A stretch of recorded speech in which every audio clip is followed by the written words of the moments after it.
My name is Desiree, and I am 33 years old. I sacrificed my youth-scrubbed floors and worked triple shifts to raise my little sister Nia after our parents died. So when I walked into the grand ballroom of the St. Regis Atlanta for her wedding, I expected tears of joy. Instead, I found a seating card by the kitchen doors that read, "Poor uneducated sister living off the bride." The groom's wealthy mother and my own treacherous aunt laughed in my face, expecting me to swallow the humiliation and leave. But then Nia stepped off the bridal platform, ripped the tulle of her custom gown, and grabbed the microphone to make a wealthy, arrogant family pay the ultimate price. Before I continue this story, let me know where you are watching from in the comments below. Hit like and subscribe if you have ever had to stand up to toxic people who underestimated your worth. The chandeliers of the St. Regis Atlanta sparkled like crushed diamonds suspended in the air. The grand ballroom was a breathtaking display of wealth and status, specifically designed to remind everyone in attendance exactly who the Pierce family was. Calvin and Vivian Pierce were the self-proclaimed royalty of the Atlanta Black elite. They wanted this wedding to be the social event of the decade. Thousands of white orchids cascaded from the ceiling, and a live string quartet played soft classical melodies in the corner.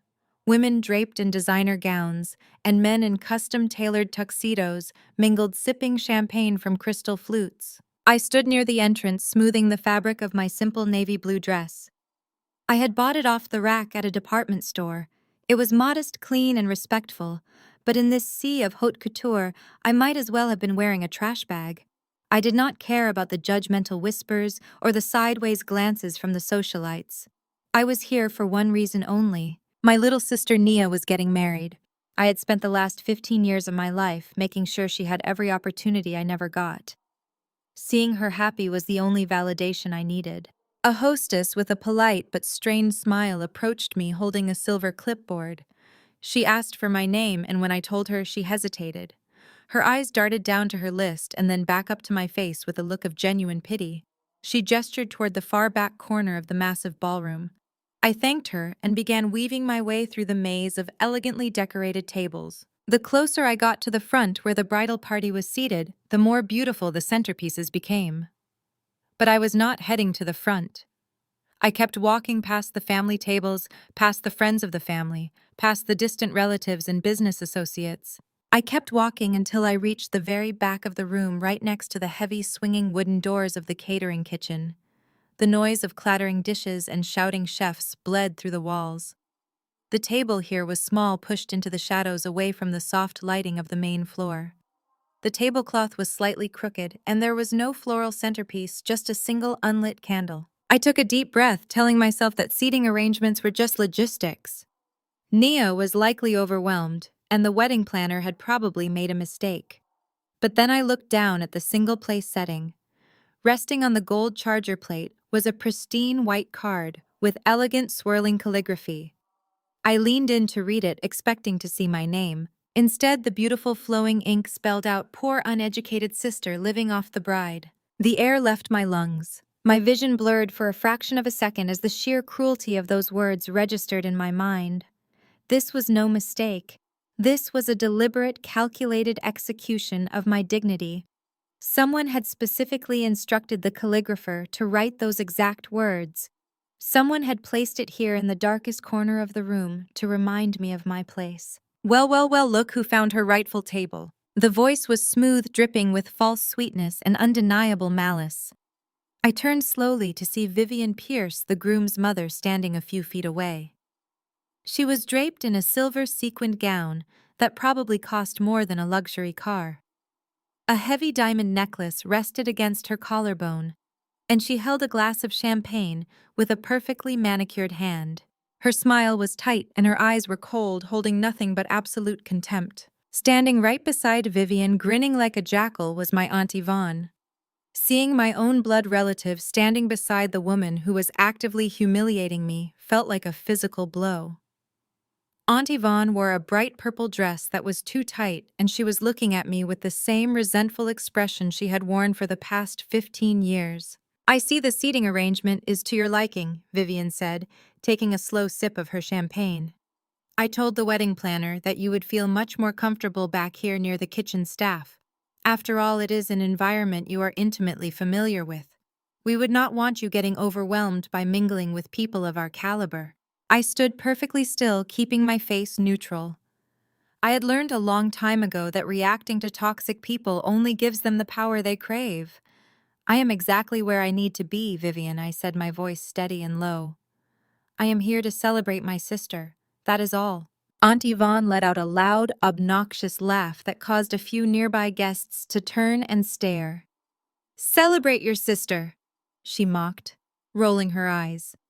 Please, Desiree, do not act noble. We all know why you are here. You are hoping to latch on to the Pierce family wealth now that Nia has married up. You have been riding that poor girl's coattails ever since she got accepted into Spelman College. You think because you are her sister you suddenly belong in rooms like this. The audacity of her words was almost dizzying.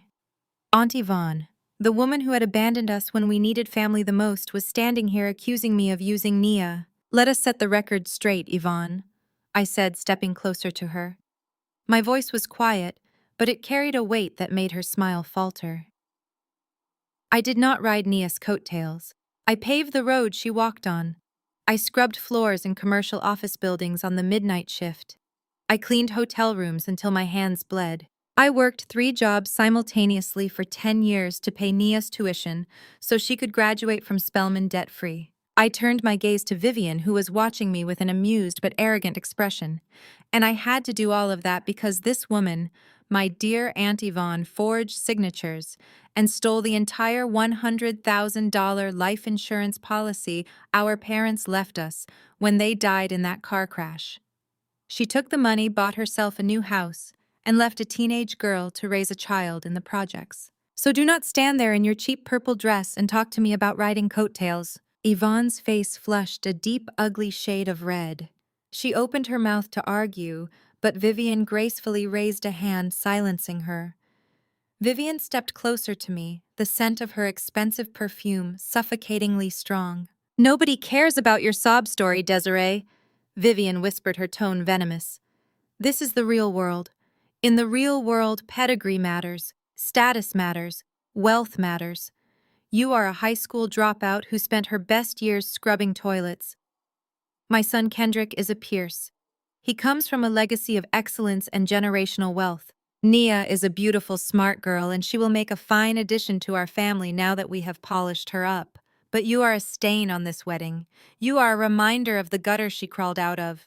Vivian reached out and tapped her long acrylic nail against the humiliating name card on the table. I had this card printed as a courtesy. She continued, a cruel smile stretching across her face. A reality check. You are not part of this family. You will never be part of our world. Nia belongs to us now, and the sooner you accept your position as the irrelevant, uneducated maid, the easier your life will be. Eat your dinner quietly in the corner, and when the reception is over, I expect you to disappear and stop embarrassing your sister. My heart pounded against my ribs like a trapped bird, but I did not break eye contact. I did not cry. I did not raise my voice. I simply looked at Vivian Pierce and felt a deep, overwhelming sense of pity for her. She had no idea who she was dealing with. She saw a woman in a cheap dress. She did not see the mind that had built an empire in the shadows.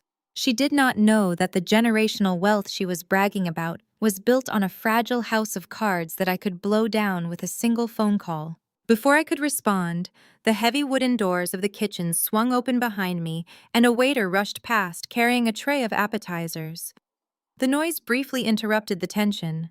Vivian adjusted her diamond necklace, looking incredibly pleased with herself. She turned to Aunt Yvonne. Come, Yvonne, Vivian said dismissively. We have VIP guests to entertain. Let us leave the help to their dinner. They turned and walked away, their laughter blending into the classical music playing across the ballroom. I stood alone by the kitchen doors, looking down at the name card one more time. Poor, uneducated sister living off the bride. I reached down, picked up the card, and slipped it into my purse. I was going to keep it as a souvenir. The night was just beginning, and the Pierce family had already played their hand. They thought they had backed me into a corner. They thought they had stripped me of my dignity in front of the entire Atlanta elite. But they were about to learn a very hard lesson about what happens when you mistake quiet humility for weakness.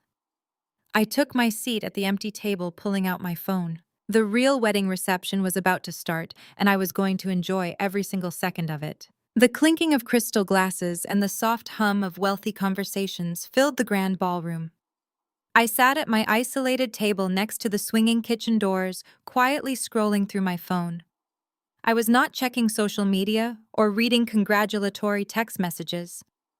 I was reviewing a highly confidential financial dossier my chief operating officer had just securely messaged me. The file contained the exact details of the Pierce family and their crumbling empire.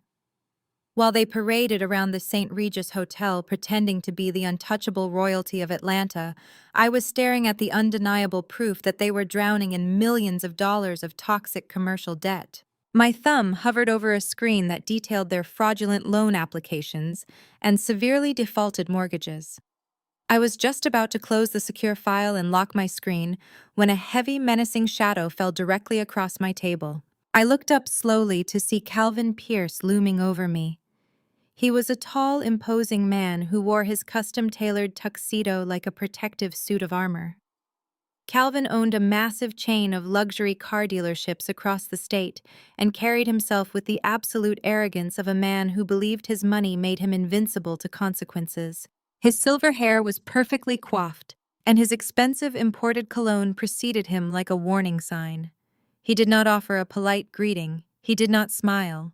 He simply stared down at me with an expression of profound, undeniable disgust. Calvin reached inside his tailored jacket pocket and pulled out a crisp, rectangular piece of paper. He flicked his wrist with practiced disdain and tossed it onto the table. The paper fluttered in the air for a brief second before landing directly on top of my gold charger plate, completely covering the humiliating name card his wife had left for me. I did not need to pick it up to know what it was. It was a personal check. The bold premium print from his private banking account stared back at me, along with the hastily handwritten amount of $5,000. "I suggest you take that and leave immediately," Calvin said, his voice a low, gravelly whisper, explicitly designed to avoid drawing attention from the nearby VIP tables. "Consider it a very generous payout for the time and effort you spent raising Nia. You did your job, and you did it adequately. But your role in her life is officially over. She is a Pierce now. She belongs to a family of significant consequence and extreme influence. You, on the other hand, are nothing but a liability." I looked down at the check and then back up at Calvin. My face remained completely impassive, refusing to give him the satisfaction of seeing me hurt. $5,000, I said softly, testing the ridiculous weight of the words. "Is that what you think 15 years of my life is worth, Calvin? Is that the going rate for scrubbing floors on the midnight shift to put your future daughter-in-law through a prestigious university so she could become a brilliant corporate lawyer?" Calvin leaned in much closer, placing both of his heavy manicured hands flat on the table. "Do not play games with me, Desiree," he sneered, his upper lip curling in contempt. "You know exactly what I mean. Look at yourself. Look at this cheap, pathetic dress. Look at the way you carry yourself. You reek of the projects. Your ghetto presence here is a glaring embarrassment to me, my wife, and my extremely wealthy investors. I have influential state senators sitting just 3 tables away. I have high-level banking executives who fund my luxury dealerships mingling near the open bar. I cannot have them wondering why the beautiful bride has a sister who looks like she should be serving them their hors d'oeuvres. Take the money, walk out the back doors through the catering kitchen, and do not ever contact my son or his wife again." It took absolutely everything in me not to burst into hysterical laughter right then and there. This arrogant man who was currently threatening me, who was boldly calling me a ghetto embarrassment, was only weeks away from complete and total financial ruin. Those powerful banking executives he was so worried about impressing were the very people preparing to legally seize his commercial properties. And the only person in the entire city of Atlanta who could possibly stop them was sitting right in front of him, wearing a cheap navy blue dress. Before I could deliver the harsh reality check Calvin so desperately needed, the heavy wooden kitchen doors swung open again, This time it was not a frantic waiter rushing to serve the elite guests. It was Nia. My little sister looked absolutely breathtaking. Her custom $20,000 designer gown hugged her figure, perfectly shimmering with thousands of hand-sewn crystals that caught the brilliant light of the overhead chandeliers. Her dark hair was styled in an elegant, intricate updo, and she carried a beautiful bouquet of rare imported white orchids. She was supposed to be in the bridal suite preparing for the highly anticipated grand entrance with her new husband. Instead, she was standing by the noisy kitchen doors looking frantically for her older sister. Her bright, anxious eyes scanned the dark back corner of the room and finally landed on me. A massive, relieved smile broke across her beautiful face, and she immediately started walking toward my table. But as she got closer, her bright smile began to falter. She noticed the severe isolation of my table. She noticed the glaring lack of a floral centerpiece. She noticed Calvin Pierce looming over me with an aggressive, threatening posture. And then she stopped dead in her tracks when she saw the check lying on my plate right next to the seating card Vivian had so thoughtfully designed to break my spirit. Nia stepped forward quickly, her eyes darting frantically between the bank check, the cruel calligraphy name card, and Calvin's guilty, suddenly flushed face. "What is going on here?" Nia asked, her voice trembling slightly, not from fear, but from a sudden rising anger that I recognized instantly. Calvin quickly stood up straight, attempting to smooth his tuxedo jacket and force a warm, welcoming, fatherly smile. "Nia, my dear, you look absolutely stunning," he lied smoothly, effortlessly sliding into his salesman persona.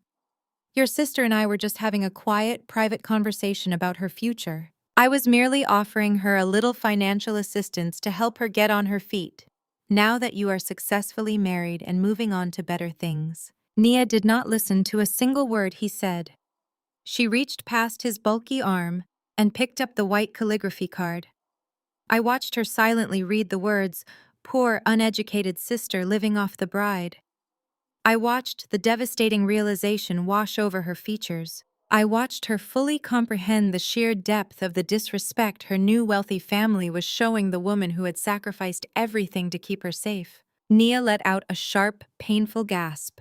The rich color completely drained from her face, leaving her looking pale and shocked, before rushing back in a furious, burning heat. Before she could speak, Kendrick finally appeared.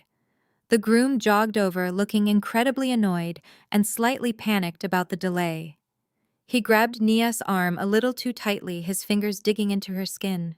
"Nia, what are you doing hiding back here?" he hissed, his voice tight with irritation. "The wedding photographer is waiting for us near the ice sculpture. Everyone is looking at us, wondering where we are. We need to go do the grand entrance right now." Nia violently yanked her arm out of his aggressive grasp, holding up the insulting seating card and the $5,000 check directly in his face. "Kendrick, look at this," she demanded, her voice rising clearly above the soft classical music playing in the background. "Look at what your parents deliberately did to Desiree. They put her by the kitchen doors like a stray dog. They wrote this absolutely disgusting card. Your father just tried to pay her to leave our wedding reception." Kendrick glanced carelessly at the card and then briefly at the check. Instead of looking horrified or apologetic, he merely looked annoyed by the inconvenience. He let out a heavy, dramatic sigh and ran a hand over his perfectly groomed face. "Look, Nia, I know it is a little harsh, but you have to try to understand where my parents are coming from," he said, his tone dripping with extreme condescension. "This is a very high society event. We have a pristine public image to maintain in this city. Desiree just does not fit in here with these people. She is making our important guests uncomfortable. Just let the adults handle the trash and come take your pictures."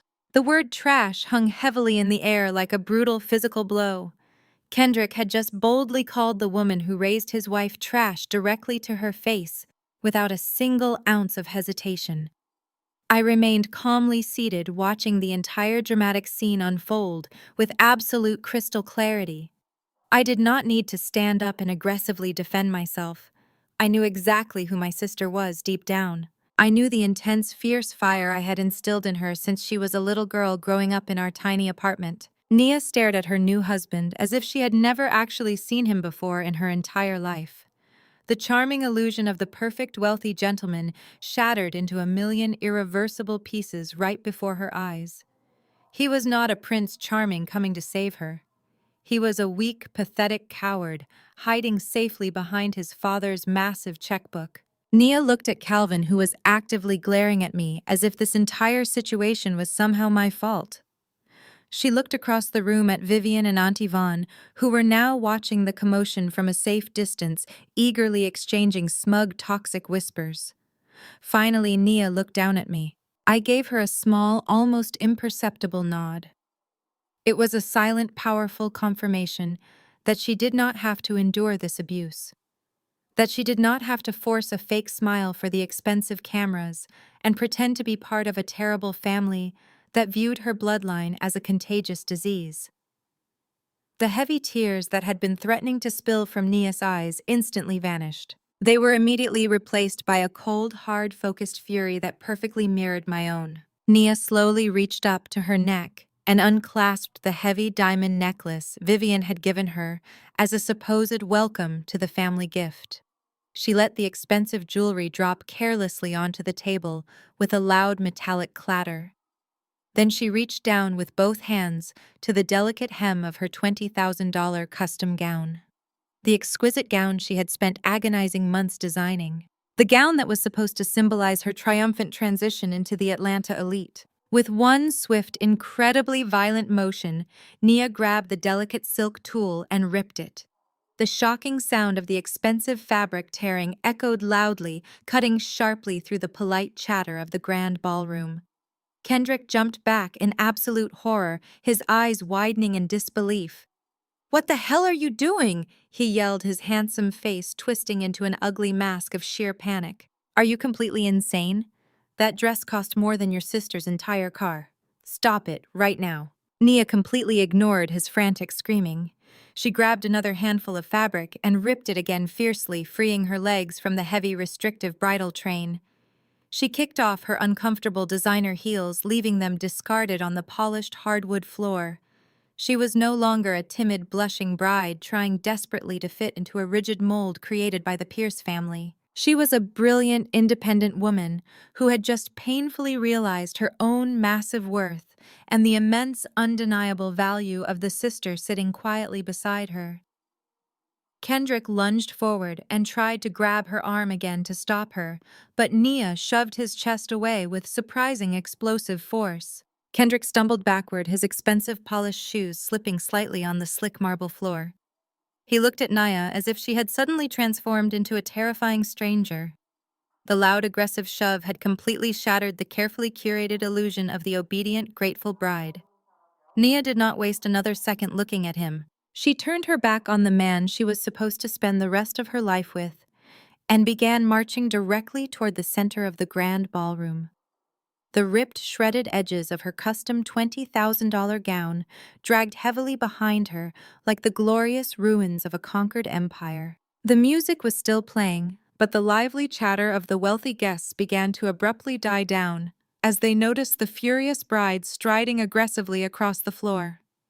People instinctively stepped out of her way, parting like the Red Sea. Vivian Pierce, who was busy laughing with my Aunt Yvonne near the beautiful ice sculpture, suddenly froze her champagne glass, stopping halfway to her mouth. I remained at my isolated table by the kitchen doors, watching my little sister take absolute control of the narrative. Calvin Pierce, realizing that a massive public relations disaster was unfolding right in front of his important investors, frantically rushed forward to intercept her. "Nia, please," he hissed, waving his hands in a desperate, placating motion. "Whatever minor disagreement you and Kendrick just had, we can quietly handle it in the bridal suite. Do not make a scene in front of the state senators and the banking executives." Nia completely ignored his frantic pleading.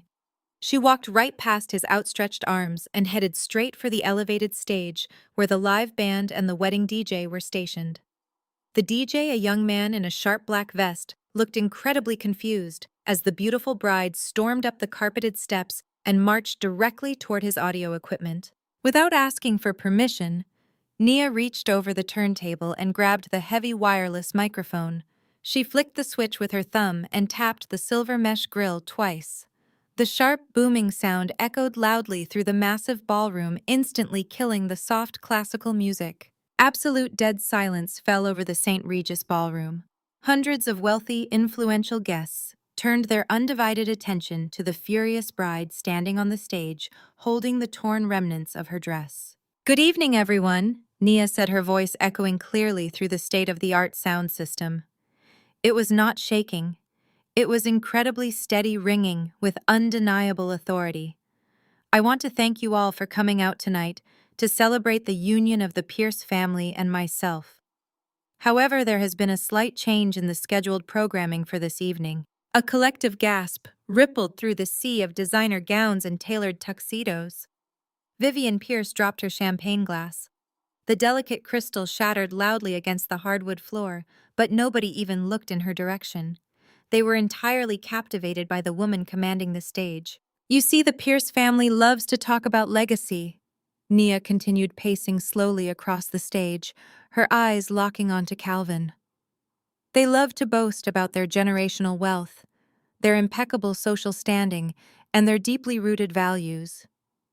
But behind closed doors, they are the most arrogant, morally bankrupt people I have ever had the misfortune of meeting in my entire life." Kendrick finally managed to run up to the edge of the stage, his face flushed dark red with extreme embarrassment. "Nia, shut up," he yelled desperately, reaching for the metal microphone stand.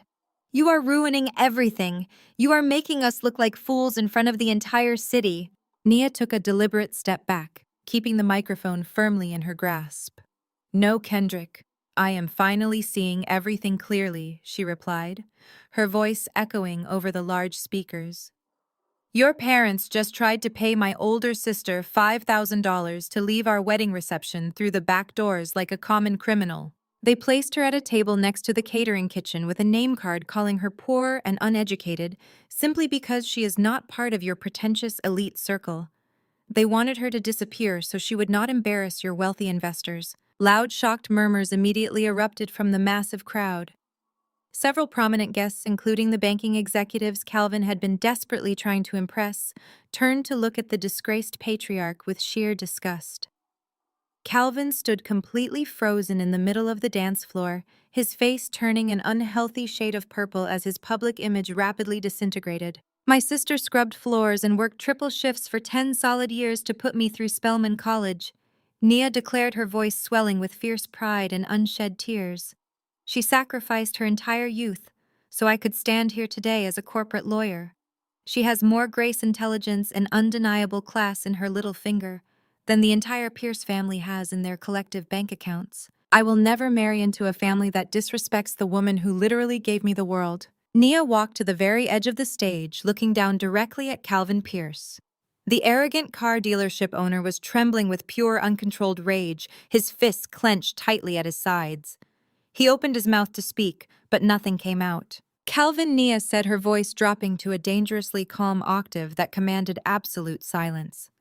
"You thought my sister was just a poor, uneducated maid you could easily bully and cast aside. You thought you could buy her dignity with a miserable $5,000 check.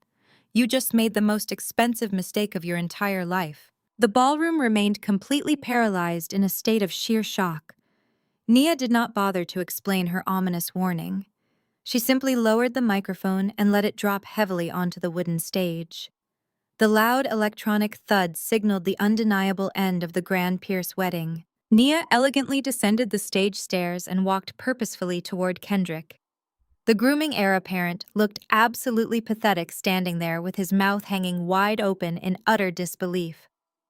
Nia calmly reached down to her left hand and slid the massive 3-carat diamond engagement ring off her slender finger. Kendrick reflexively held out his shaking hands, expecting her to give it back to him. Instead, Nia stepped right past him, grabbed his half-full glass of expensive champagne from a nearby high-top table, and dropped the heavy diamond directly into the golden liquid. "Keep the ring, Kendrick," she whispered loud enough for the entire front row to hear perfectly. "You are going to need the money to pay for all these imported orchids." Nia turned and walked confidently across the massive ballroom, heading straight toward the dark corner by the kitchen doors where I was patiently waiting. The crowd parted for her once again, this time with an air of profound respect and stunned silence. When she finally reached my table, I proudly stood up. We did not need to exchange any unnecessary words. I simply picked up my leather purse, grabbed the cruel calligraphy seating card as a twisted souvenir, and offered my arm to my brilliant, courageous little sister. Together, we walked out of the St. Regis Hotel, holding our heads high, leaving the shattered remains of the Pierce family legacy burning brightly in our wake. We completely ignored Vivian's hysterical screaming and Calvin's furious threats echoing behind the heavy wooden doors. The cool night air of Atlanta felt incredibly refreshing as we stepped out onto the busy street and hailed a passing cab back to my modest apartment. The sheer adrenaline carried us through the chaotic night, but by the time the sun came up, the harsh reality of the situation began to set in for Nia. She was sitting at my small kitchen table wearing one of my oversized college sweatshirts, sipping a warm cup of hot black coffee. I was standing quietly by the window, watching the morning traffic roll by, mentally calculating my next strategic move. I knew Calvin Pierce. I knew men like him never accepted public defeat gracefully. He would immediately try to retaliate using the only weapon he understood, which was aggressive financial intimidation. Right on cue, a loud, sharp knock echoed through my small apartment. It was exactly 8 in the morning. I walked over and unlocked the front door. Standing in the poorly lit hallway was a tall, serious-looking man wearing a cheap gray suit, holding a thick, sealed manila envelope. "Are you Nia Washington?" he asked, looking past me toward the kitchen area. "I am her legal representative," I replied smoothly, stepping directly into his line of sight to completely block his view of my vulnerable sister. "What exactly do you have there?" The man did not argue or ask for identification. He simply shoved the heavy envelope roughly into my hands. "You have been officially served," he said, turning around and walking quickly down the narrow hallway without uttering another word. I closed the door, listening to his footsteps fade away, and walked back into the kitchen, tossing the envelope onto the small table. Nia stared at it, her hands trembling slightly around her coffee mug. She was a brilliant legal mind, but seeing a massive lawsuit with your own name printed on it is always terrifying for a recent graduate. She carefully opened the flap and pulled out the thick stack of intimidating legal documents. Her eyes quickly scanned the front page and the warm color instantly drained from her beautiful face. "He is suing me," Nia whispered, her voice cracking with genuine fear. "Calvin is suing me for $250,000 in damages for breach of verbal contract and intentional infliction of severe emotional distress. He claims I maliciously planned this public stunt to humiliate his family and cause irreparable damage to his corporate brand." Nia frantically flipped to the second page of the document, her breathing becoming shallow and erratic as she read the demands. "Desiree, he filed an emergency injunction." She panicked, reading the aggressive legal jargon out loud. "He is demanding an immediate freeze on all my personal bank accounts to secure the monetary damages. And there is a letter attached here addressed directly to the State Bar Association. He is threatening to file a formal character grievance against me. He wants to permanently ruin my legal career before I even take the bar exam. He says he will drag this out in civil court for years until I am completely bankrupt and utterly unemployable." My little sister looked up at me, her eyes wide with absolute terror. The Pierce family had practically infinite resources to legally harass us until we broke under the immense pressure. $250,000 was an astronomical amount of money to a young law graduate just starting her life. It was a vicious, calculated death blow perfectly designed to force her crawling back to Kendrick, begging for forgiveness and mercy. I looked down at the aggressive lawsuit sitting on the table, and then up at Nia's terrified, tear-streaked face. I did not panic. I did not scream or cry about the extreme unfairness of the world. I simply smiled. It was a cold, highly calculated smile that meant absolute destruction was imminent. I reached into the pocket of my sweatpants and pulled out my cell phone. Calvin Pierce wanted to play a high-stakes game of financial warfare. He wanted to use his fake money to ruthlessly bully my family. He had absolutely no idea that he had just handed the loaded gun directly to the silent architect of his upcoming financial apocalypse. I unlocked my screen and pulled up my secure contacts list. It was finally time to show the fake Atlanta elite exactly who they had messed with. I dialed the direct number to Marcus, my chief operating officer at Apex Equity. The phone barely rang once before he answered. Marcus, I said, keeping my voice low so Nia would not hear the specifics from the kitchen. We are accelerating the timeline on the Pierce Motors acquisition. I want maximum pressure applied immediately. Pull every single lever we have available. Call the federal bankruptcy courts and prepare the hostile takeover documents. Marcus did not ask any unnecessary questions. He simply replied, "Consider it done, Madam CEO." I ended the call feeling a cold sense of satisfaction and walked back to the kitchen where Nia was still staring blankly at the lawsuit on the table. Suddenly, Nia's phone began to vibrate violently against the cheap wooden table. It buzzed once, twice, and then erupted into an endless, steady stream of rapid notifications. Nia flinched violently, as if the small electronic device was going to physically burn her hand. She cautiously reached out and tapped the glowing screen. Her swollen eyes widened in absolute horror, and a small, devastated gasp escaped her lips. "Desiree," she whispered, her voice shaking with fresh tears. "You really need to see this right now." I walked over and looked over her trembling shoulder. Nia had opened the Instagram app, and the bright screen was completely dominated by a live video broadcast. It was Vivian Pierce. The wealthy matriarch was sitting in what looked like her massive sunroom, surrounded by perfectly arranged imported floral bouquets. She was dressed in a conservative but obviously incredibly expensive pearl white silk blouse, lightly dabbing at her dry eyes with a monogrammed handkerchief.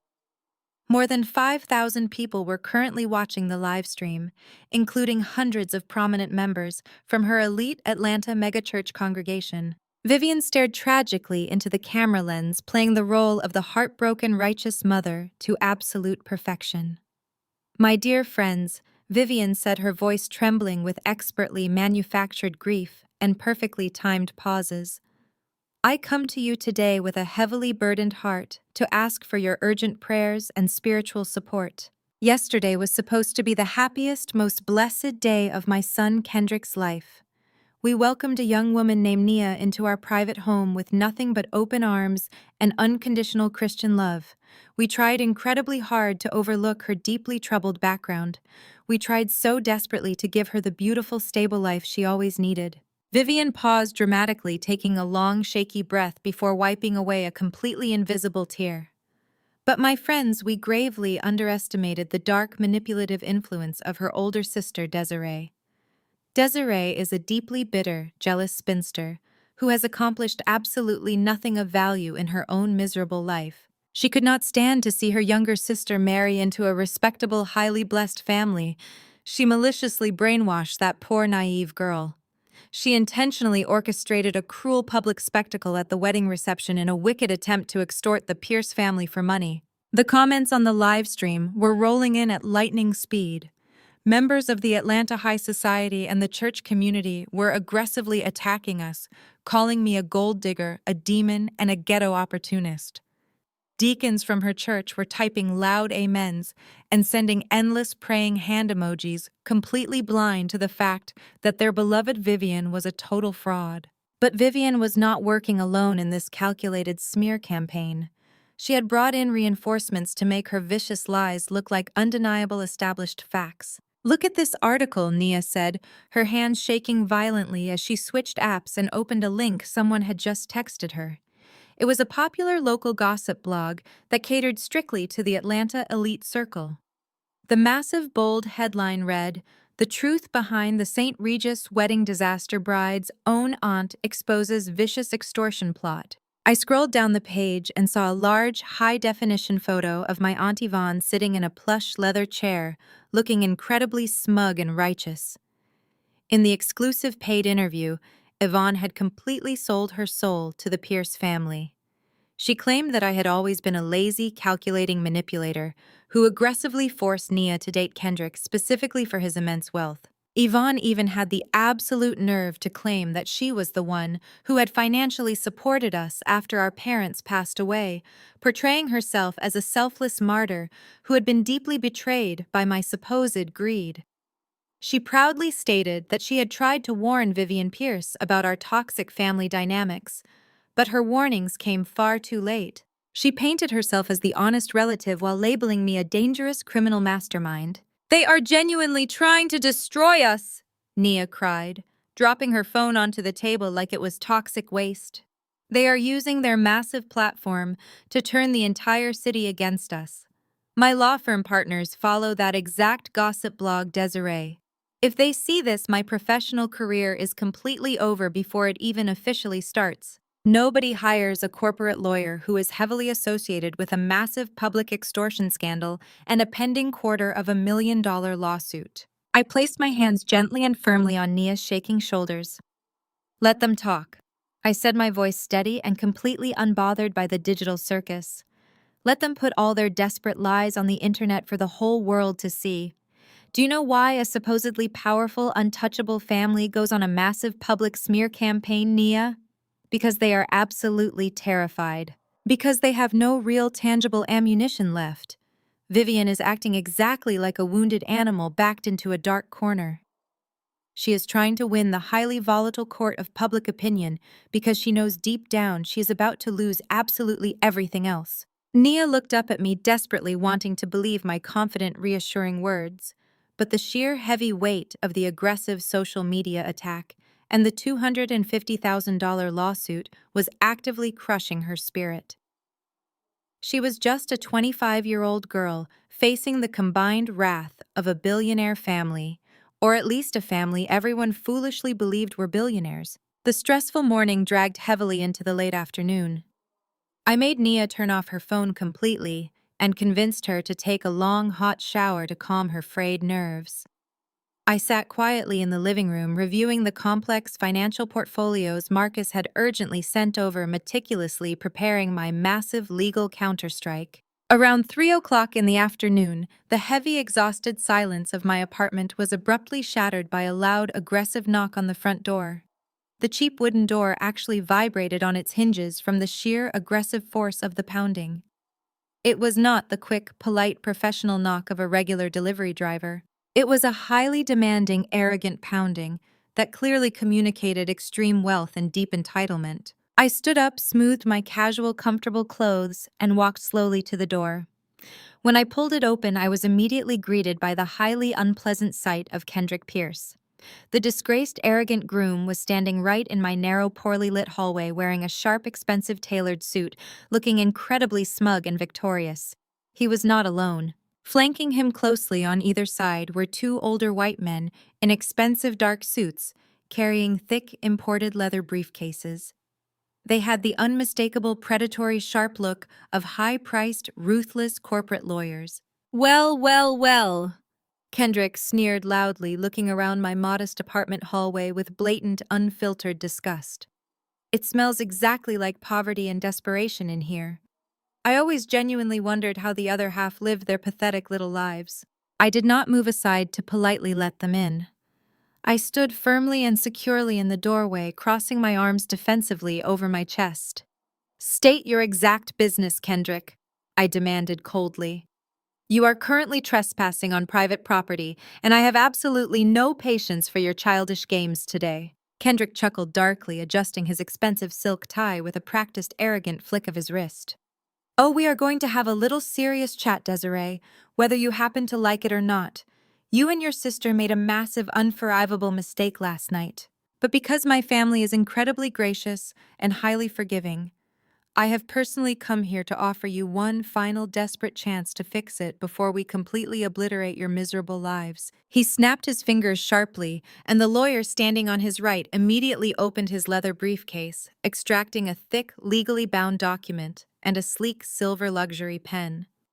The lawyer handed the items respectfully to Kendrick, who held them up with an arrogant, highly victorious smirk plastering his face. This is a highly binding, strict, non-disclosure and legal settlement agreement, Kendrick announced, his voice dripping with extreme condescension and unearned authority.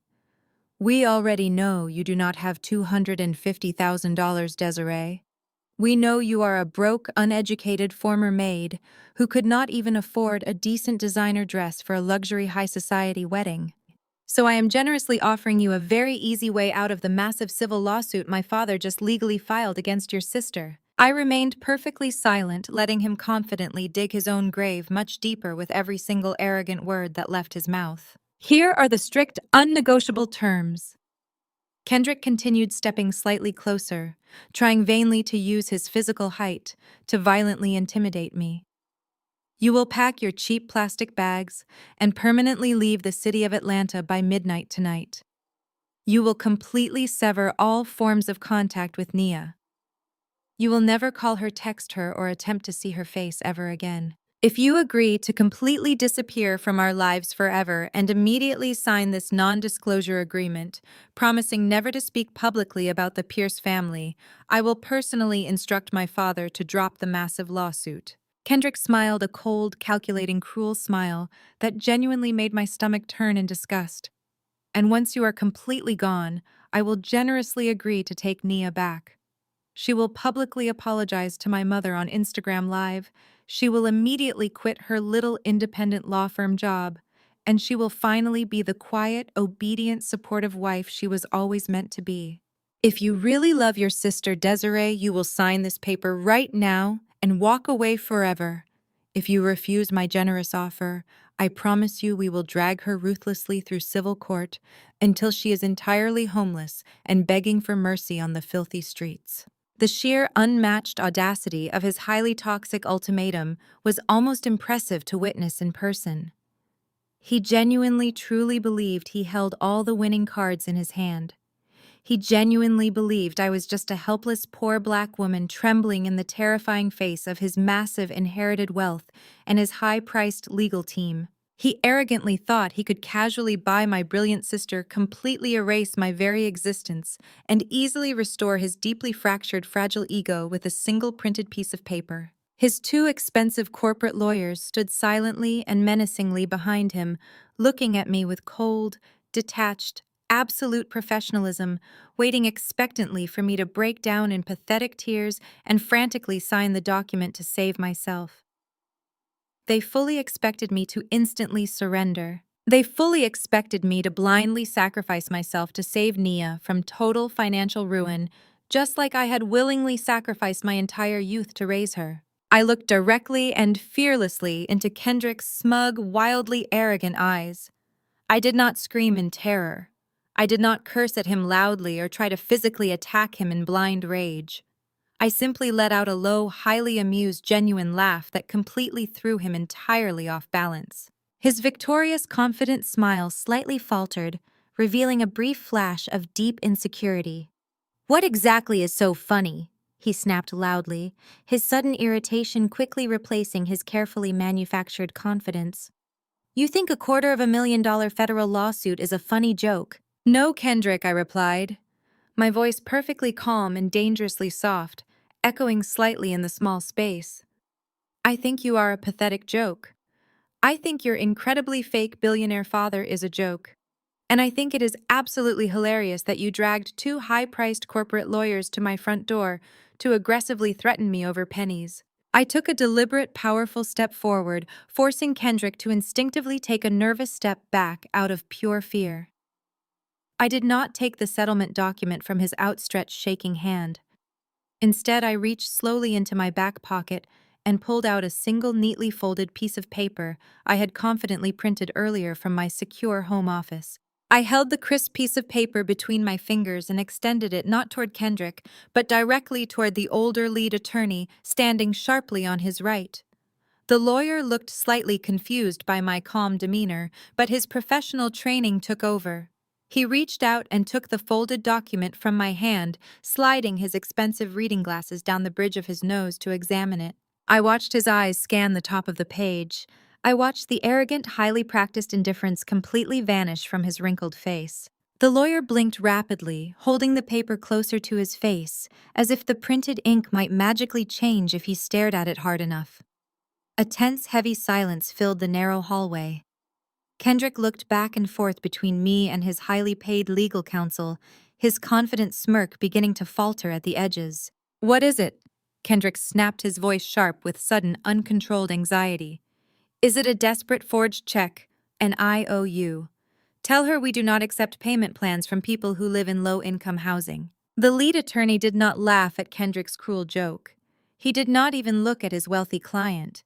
He just kept staring down at the piece of paper, his hands beginning to tremble ever so slightly. Mr. Pierce, the lawyer, said, his voice tight and unnaturally strained. "This is a certified bank receipt. It is a same-day wire transfer confirmation." Kendrick rolled his eyes, letting out a loud, exaggerated sigh. A wire transfer for what he demanded, crossing his arms defensively. $500, 1,000. I told you I am not playing games with this woman. It is for $250,000. Exactly, the attorney whispered, handing the document over to Kendrick with a look of profound, absolute defeat. The funds have already been fully cleared and verified by the Federal Reserve. The money was securely deposited directly into our firm's primary escrow account exactly 42 minutes ago. The financial damages your father claimed in the lawsuit have been completely satisfied in full. We no longer have any legal grounds to pursue the injunction against Nia. Kendrick snatched the paper from the lawyer's hand so aggressively he almost tore it in half. His eyes darted frantically across the bold black text, desperately searching for a typo, a mistake, a sign that this was all just an elaborate poor person's bluff. But the banking insignia was unmistakable. The massive sum of money was printed clearly in bold, undeniable digits. And right below the transfer amount was the name of the originating sender, Apex Equity Partners. Kendrick's face lost all of its color, turning a sickly shade of pale gray. He looked up at me, his eyes wide with a mixture of absolute shock and rising panic. "Where did you get this?" he demanded, his voice cracking completely, losing its previous arrogant bass. "Who is Apex Equity? Whose money is this, Desiree? Who did you sleep with to get your hands on $250,000 in cash?" I stepped forward slowly, forcing Kendrick to press his back against the cheap drywall of my apartment hallway. "I did not sleep with anyone, Kendrick," I said, my voice dropping to a low, terrifyingly calm register. "I am Apex Equity. I built it from the ground up while you were busy spending your father's fraudulent money on expensive suits and sports cars. That $250,000 is absolute pocket change to me. I paid it simply to get your pathetic family to leave my sister alone." Kendrick shook his head violently, refusing to process the devastating reality standing right in front of him. "No," he stammered, clutching the wire transfer receipt like a lifeline. "No, this is a complete lie. You are a maid. You scrubbed floors. My mother said you were practically homeless." "Your mother is a fool who judges people by the brand of their shoes," I replied coldly. "And your father is a desperate drowning man who just picked a fight with the entire ocean. The lawsuit is dead, Kendrick. You have absolutely no leverage left over Nia. Now take your useless non-disclosure agreement and get out of my home before I have you arrested for trespassing." The second corporate lawyer, who had remained entirely silent up until this point, gently placed a firm hand on Kendrick's expensive, tailored shoulder. "We need to leave immediately," Mr. Pierce, the lawyer, advised in a hushed, urgent tone. "If the financial damages have been completely settled, the lawsuit is officially moot. We have no legal standing here. Continuing to harass them will only result in severe counterclaims." Kendrick looked completely broken. The grand, victorious moment he had gleefully envisioned had been violently ripped away from him and replaced with a terrifying, unknown reality. He had walked into my apartment expecting to easily crush a poor, helpless woman. Instead, he had unknowingly walked straight into the jaws of a silent financial giant. "Tell your arrogant father that his fake wedding bill has been paid," I said, holding the door open, pointing directly toward the exit. "But be sure to tell him something else, Kendrick. Tell him that the $250,000 was just the entry fee for the absolute hell I am about to unleash on his entire life." Kendrick did not say another word. He could not. He turned around rigidly like a broken wind-up toy and walked slowly down the hallway, closely followed by his two defeated attorneys. I stood in the doorway, watching them step into the elevator before I finally closed my front door and securely locked the deadbolt. When I turned around, Nia was standing in the entrance to the kitchen, her eyes wide and her jaw slightly dropped. She had heard the entire exchange through the thin walls of my apartment. "Desiree," she whispered, stepping forward cautiously. "Did you really just pay them $250,000 in cash? How is that even remotely possible?" I walked over to my little sister and gently tucked a stray piece of hair behind her ear. I have been keeping a very big secret from you for a very long time, Nia, I said softly. I promised myself I would never let my corporate life interfere with our family. But the Pierce family crossed a line they can never uncross. You do not have to worry about that lawsuit or your legal career ever again. They cannot touch you. Nia looked at me with a mixture of awe and profound relief. But before she could ask any more questions, I walked over to the kitchen counter and picked up my cell phone. Paying off Kendrick's ridiculous extortion attempt was merely defensive. It was time to aggressively go on the offensive. I unlocked my screen and immediately dialed my chief operating officer. Marcus picked up on the first ring. Madam CEO, he answered, his tone sharp and ready for instruction. I assume the legal team confirmed the wire transfer went through smoothly. It went through perfectly, Marcus, I replied, pacing slowly across the small living room. But paying them off was just phase 1 of the operation. The Pierce family is still laboring under the massive delusion that they have real power in this city. They are still actively running a vicious social media smear campaign against my sister. I want to officially initiate phase 2. I am ready, Marcus said. What is the precise target? Calvin Pierce loves to brag to his elite church congregation about his massive chain of luxury car dealerships.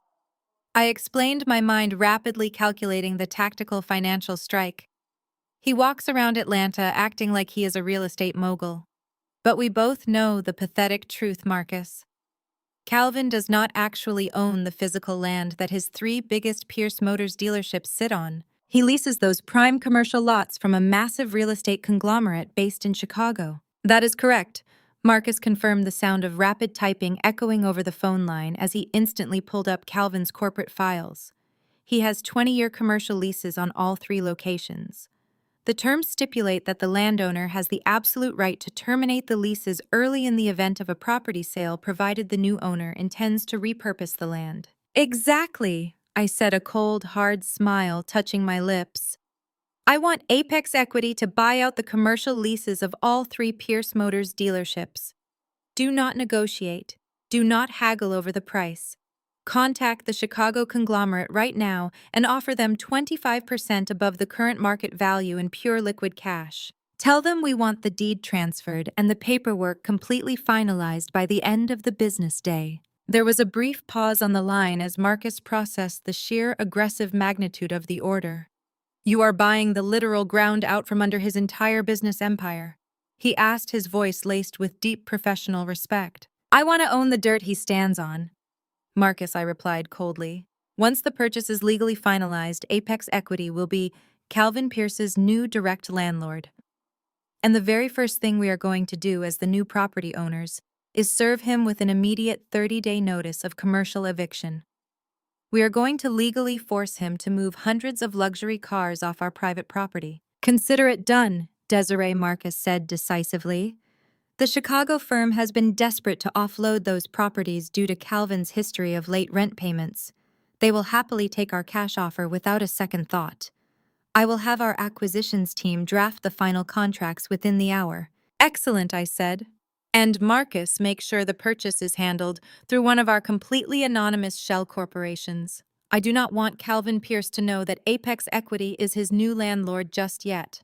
I want him to find out the hard way. I ended the call and placed the phone back down on the kitchen counter.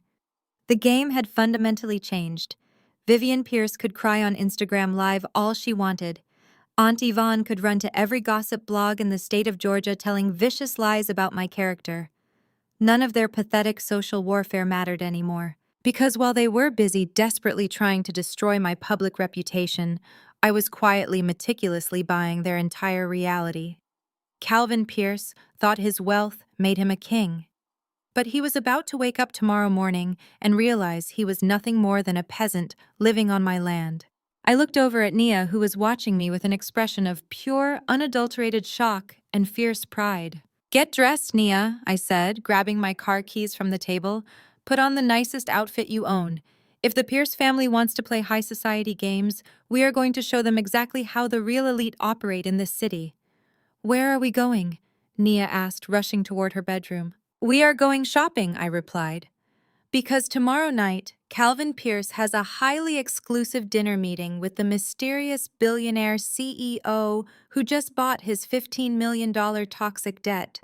And I need to make absolutely sure I look the part when I finally introduce myself. While Nia and I were standing in the middle of a high-end boutique, running my matte black corporate card for designer silk dresses and tailored blazers, Calvin Pierce was currently barricaded inside his sprawling executive office in downtown Atlanta. The heavy mahogany doors were locked tight. The blinds on the floor-to-ceiling windows overlooking his flagship luxury car lot were drawn completely shut. The self-proclaimed king of the Atlanta black elite was sweating profusely through his custom-imported dress shirt. His massive desk was covered in highly past-due notices from aggressive creditors, desperate final warning letters from commercial banks, and a dozen different terrifying legal summons. The beautiful, sparkling facade of Pierce Motors was nothing but a hollow, rapidly decaying shell.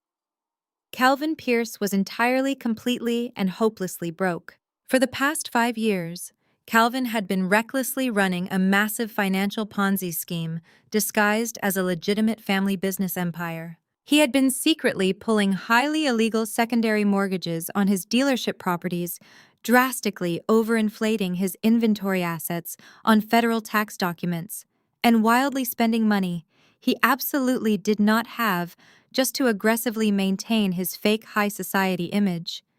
He bought his wife Vivian her expensive diamond necklaces with stolen corporate funds.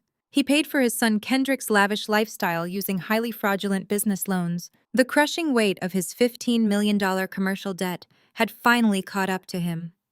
The federal auditors were officially circling his crumbling empire like hungry vultures. And that was exactly why the Grand St. Regis wedding had been so incredibly crucial to his survival. Calvin did not genuinely care about my sister Nia. Vivian did not actually want to welcome a young woman from a low-income neighborhood into their precious elite social circle. They had aggressively targeted my sister for one highly specific, highly malicious reason: her absolute pristine financial record. Nia had zero student debt because I had worked myself to the bone to pay every single penny of her tuition in cash. She had an absolutely flawless credit score and a highly respected corporate law degree from Spelman College. To a desperate, drowning fraudster like Calvin Pierce, Nia was not a daughter-in-law. She was a beautiful, shiny, clean legal shield. Calvin had secretly prepared a massive stack of highly fraudulent federal business loan applications and complex corporate restructuring documents. His ultimate master plan was to aggressively manipulate Nia into blindly co-signing those federal documents the moment she officially married Kendrick. With her pristine credit history and her brand-new legal credentials attached to the massive loans, the commercial banks would have immediately approved the emergency funding. Calvin would have successfully secured enough fresh capital to quickly pay off his most aggressive creditors and keep his fake luxury empire running for a few more years. He had planned to legally chain my innocent sister to his massive sinking ship, deliberately destroying her financial future to selfishly save his own. But the spectacular, highly public disaster at the St. Regis wedding reception had completely obliterated his master plan. When Nia threw that expensive engagement ring into Kendrick's champagne glass and proudly walked out of the grand ballroom, she did not just break off a toxic relationship. She completely destroyed Calvin's only remaining lifeline. Calvin sat heavily in his expensive leather executive chair, aggressively rubbing his pounding temples. The $250,000 civil lawsuit he had filed against Nia that very morning was never actually about recovering wedding expenses or defending his injured family pride. It was a desperate, highly pathetic extortion attempt to force her back into the marriage through sheer financial terror. It was a vicious, calculated gamble born out of pure, absolute desperation. A sharp, frantic knock echoed against the locked mahogany doors of his office. Calvin violently jumped in his seat, his heart hammering against his ribs. He quickly shoved a stack of brightly colored past-due notices into his desk drawer and cleared his dry throat. "Come in," he barked, trying desperately to project his usual deep, booming, authoritative voice. The heavy door slowly creaked open, and Kendrick stepped into the dark office. The arrogant golden boy of the Pierce family looked completely destroyed. His expensive suit jacket was severely wrinkled, his designer tie was pulled loose, and his face was entirely drained of color. He looked like a man who had just seen a terrifying ghost. Calvin immediately stood up, his eyes wide with desperate anticipation. "Well," Calvin demanded, his voice tight with extreme anxiety, "did you get the signed settlement agreement? Did that poor, uneducated sister of hers finally break down and pack her cheap bags? Is Nia coming back to apologize so we can quietly get the marriage license filed by Monday morning?" Kendrick did not answer immediately. He walked slowly toward the massive desk and silently dropped a single crisp piece of printed paper onto the polished mahogany surface. It was the certified wire transfer receipt I had confidently handed to his high-priced corporate lawyers just an hour earlier in my apartment hallway. Calvin aggressively snatched the paper off the desk, his eyes scanning the bold black text. "What the hell is this?" he yelled, his frustration boiling over. "A wire transfer for $250,000. Are you seriously telling me that ghetto maid actually managed to somehow forge a certified bank document? Did your lawyers not immediately call the police on her for blatant fraud?" "It is not a forgery, Dad," Kendrick whispered, his voice cracking horribly. "The lawyers officially verified the funds. The money is entirely real. The transfer went through immediately, and our escrow account has been fully credited. The lawsuit is completely dead. We have absolutely no legal leverage left to force Nia to come back." Calvin stared blankly at the receipt, his mind completely refusing to process the impossible information. How he demanded, his voice rising to a frantic, panicked shout. "How does a woman who scrubbed dirty hotel floors have $250,000 in pure liquid cash sitting around? Who actually sent this money, Kendrick?" Kendrick pointed a shaking finger at the bottom of the printed page. "Apex Equity Partners," he answered, his voice trembling with genuine fear. "The sister Desiree. She claimed she is the sole founder and CEO of that private equity firm. She claimed she built it from the ground up. She practically laughed in my face, Dad. She said that $250,000 was absolute pocket change to her." Calvin collapsed back into his leather chair as if he had been physically struck by a heavy baseball bat. The sudden shocking revelation was entirely too much for his highly stressed mind to handle. The quiet, unassuming woman he had aggressively mocked, violently humiliated, and purposefully seated by the noisy catering kitchen was not a broke, uneducated maid. She was the massive financial backing behind Apex Equity Partners, and he had just foolishly declared a brutal, all-out war against her. "We are completely finished," Kendrick whispered, sinking into a nearby guest chair, holding his head in his hands. "We have no money, we have no new loans. The banks are going to foreclose on the dealerships by the end of the month. We are going to lose the house. Mom is going to lose her mind." Calvin stared blindly at the wall, his breathing shallow and rapid. He was a cornered rat trapped in a burning building. His pristine public image was currently being violently torn to shreds by his own reckless actions. He had absolutely nowhere left to turn. No rich friends to casually borrow from because they all secretly hated him. No additional assets to illegally leverage because he had already secretly mortgaged them twice. And then suddenly, with a sharp, cheerful chime, Calvin's private desktop computer softly dinged, indicating a highly prioritized incoming email. Calvin slowly turned his heavy head toward the glowing monitor. Normally, he would actively ignore all incoming messages, completely terrified of opening another vicious threat from a massive collection agency. But the specific subject line of this particular email was written in bold red letters that instantly commanded his absolute undivided attention. Subject line: immediate offer, regarding $15 million commercial debt portfolio. Calvin practically threw himself across the massive desk, aggressively grabbing his computer mouse and frantically clicking on the unread message. His eyes darted rapidly across the crisp professional text on the screen. He read the first paragraph. Then he read it again, his jaw slowly dropping open in utter absolute disbelief. It was a highly formal direct communication from the executive acquisitions team at Apex Equity Partners. The email explicitly stated that their elusive anonymous CEO had been closely monitoring Pierce Motors.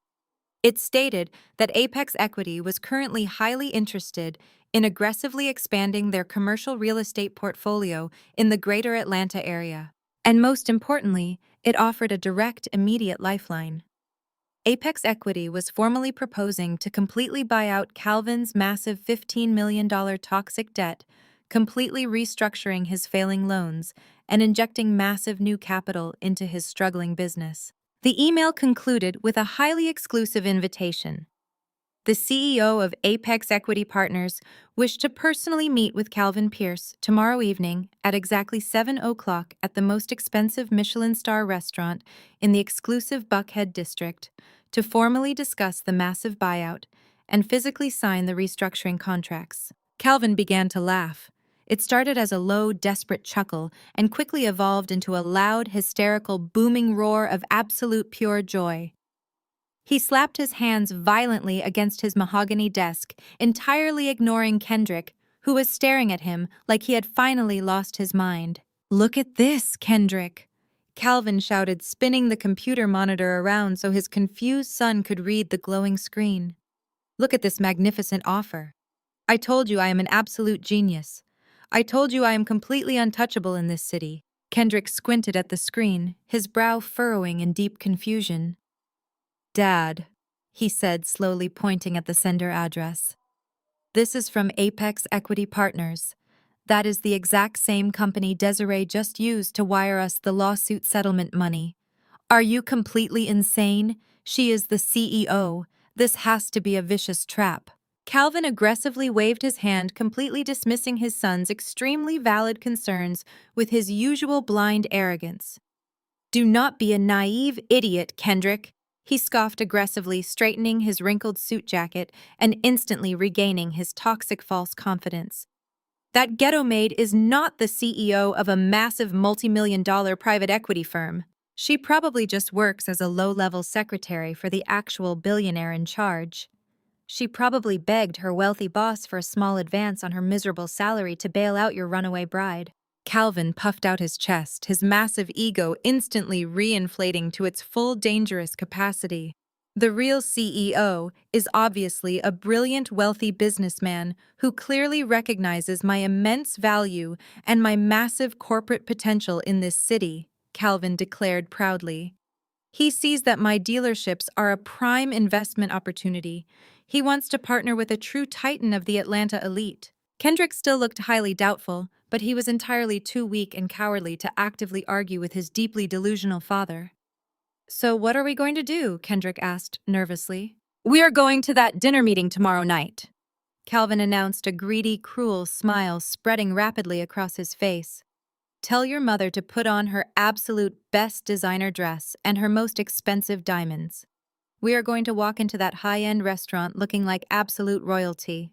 We are going to charm this mysterious billionaire investor, sign the massive buyout paperwork, and completely save our family empire." Calvin Pierce was absolutely ecstatic. He genuinely believed his superior intellect and his fake high society charm had successfully snatched massive victory from the terrifying jaws of total defeat. He had absolutely no idea that he was not walking into a highly lucrative corporate rescue mission. He was happily, eagerly, and blindly walking straight into a perfectly designed financial slaughterhouse. And I was going to be the one holding the blade. The following evening, the oppressive Georgia heat broke slightly as the sun dipped below the Atlanta skyline. Inside the heavily mortgaged Pierce estate, the atmosphere was anything but cool. Calvin was tearing through his massive walk-in closet, acting like an absolute tyrant. He aggressively tossed expensive silk ties and custom-tailored jackets onto the floor, completely dissatisfied with everything he touched. He needed to look like a man who was already a billionaire, not a man desperately begging one for a financial lifeline. Vivian Pierce was sitting rigidly at her expansive marble vanity, applying her third layer of heavy, expensive foundation to mask the dark stress circles under her eyes. She had spent the entire afternoon at the luxury salon preparing for this highly exclusive dinner. Calvin had aggressively mandated that she wear her most expensive outfit, specifically choosing a dark emerald green designer gown that screamed generational wealth. He even forced her to unlock her secure wall safe and put on the massive diamond choker he had bought her 5 years ago using highly illegal corporate funds. Kendrick was pacing nervously in the grand hallway downstairs, adjusting his platinum Rolex watch every few seconds. He was still deeply haunted by the terrifying cold look in my eyes when I had handed over that certified wire transfer receipt.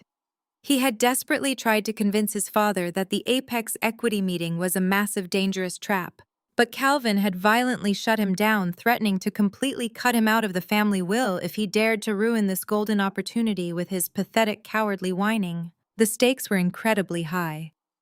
This single dinner meeting at a famous Michelin star restaurant in the wealthy Buckhead district was the absolute last chance for the Pierce family.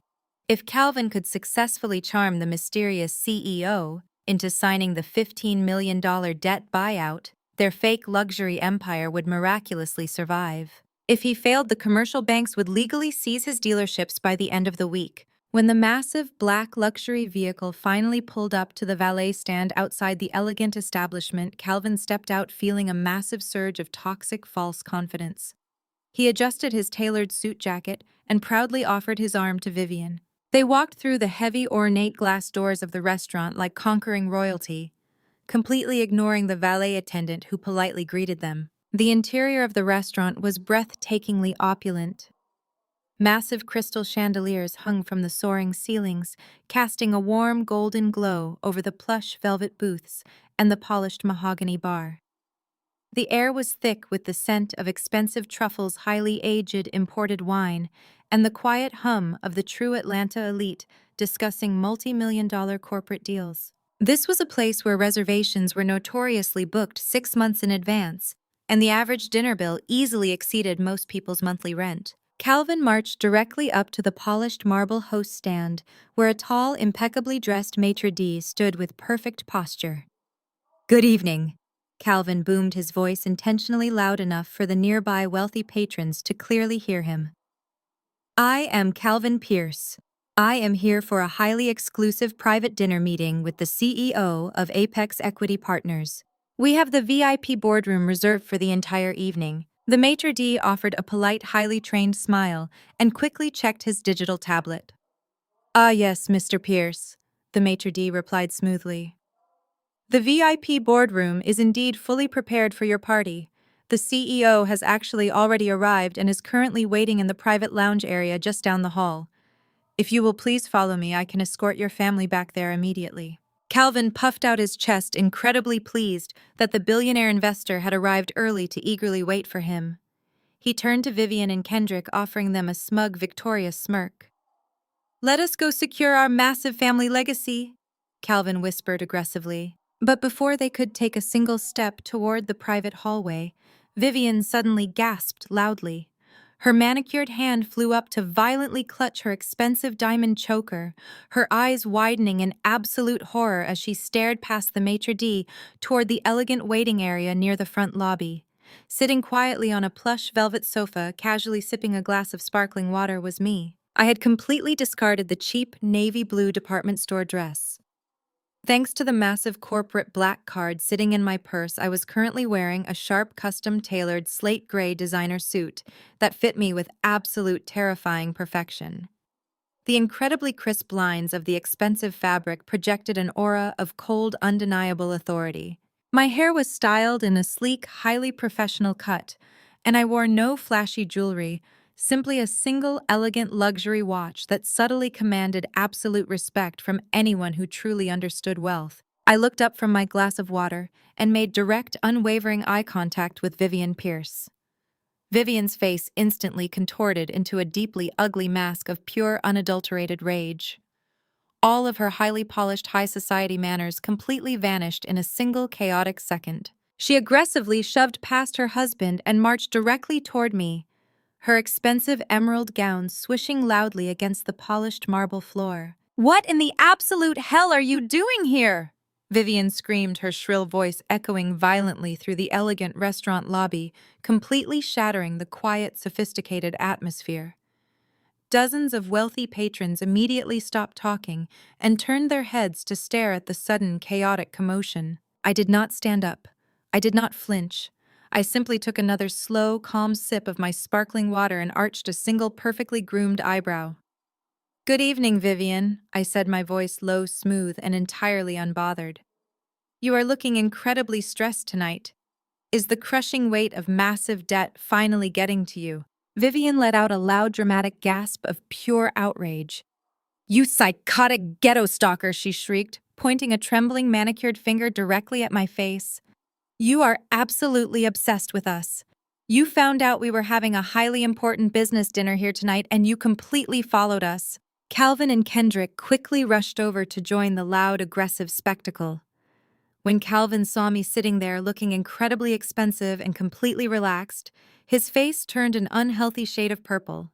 He genuinely believed I was there to desperately beg for the $250,000 back. He aggressively assumed I had stalked them to cause another massive public scene to ruin his crucial billionaire meeting. "Listen to me, you pathetic little maid," Calvin growled, stepping dangerously close to my sofa, trying vainly to use his physical size to aggressively intimidate me.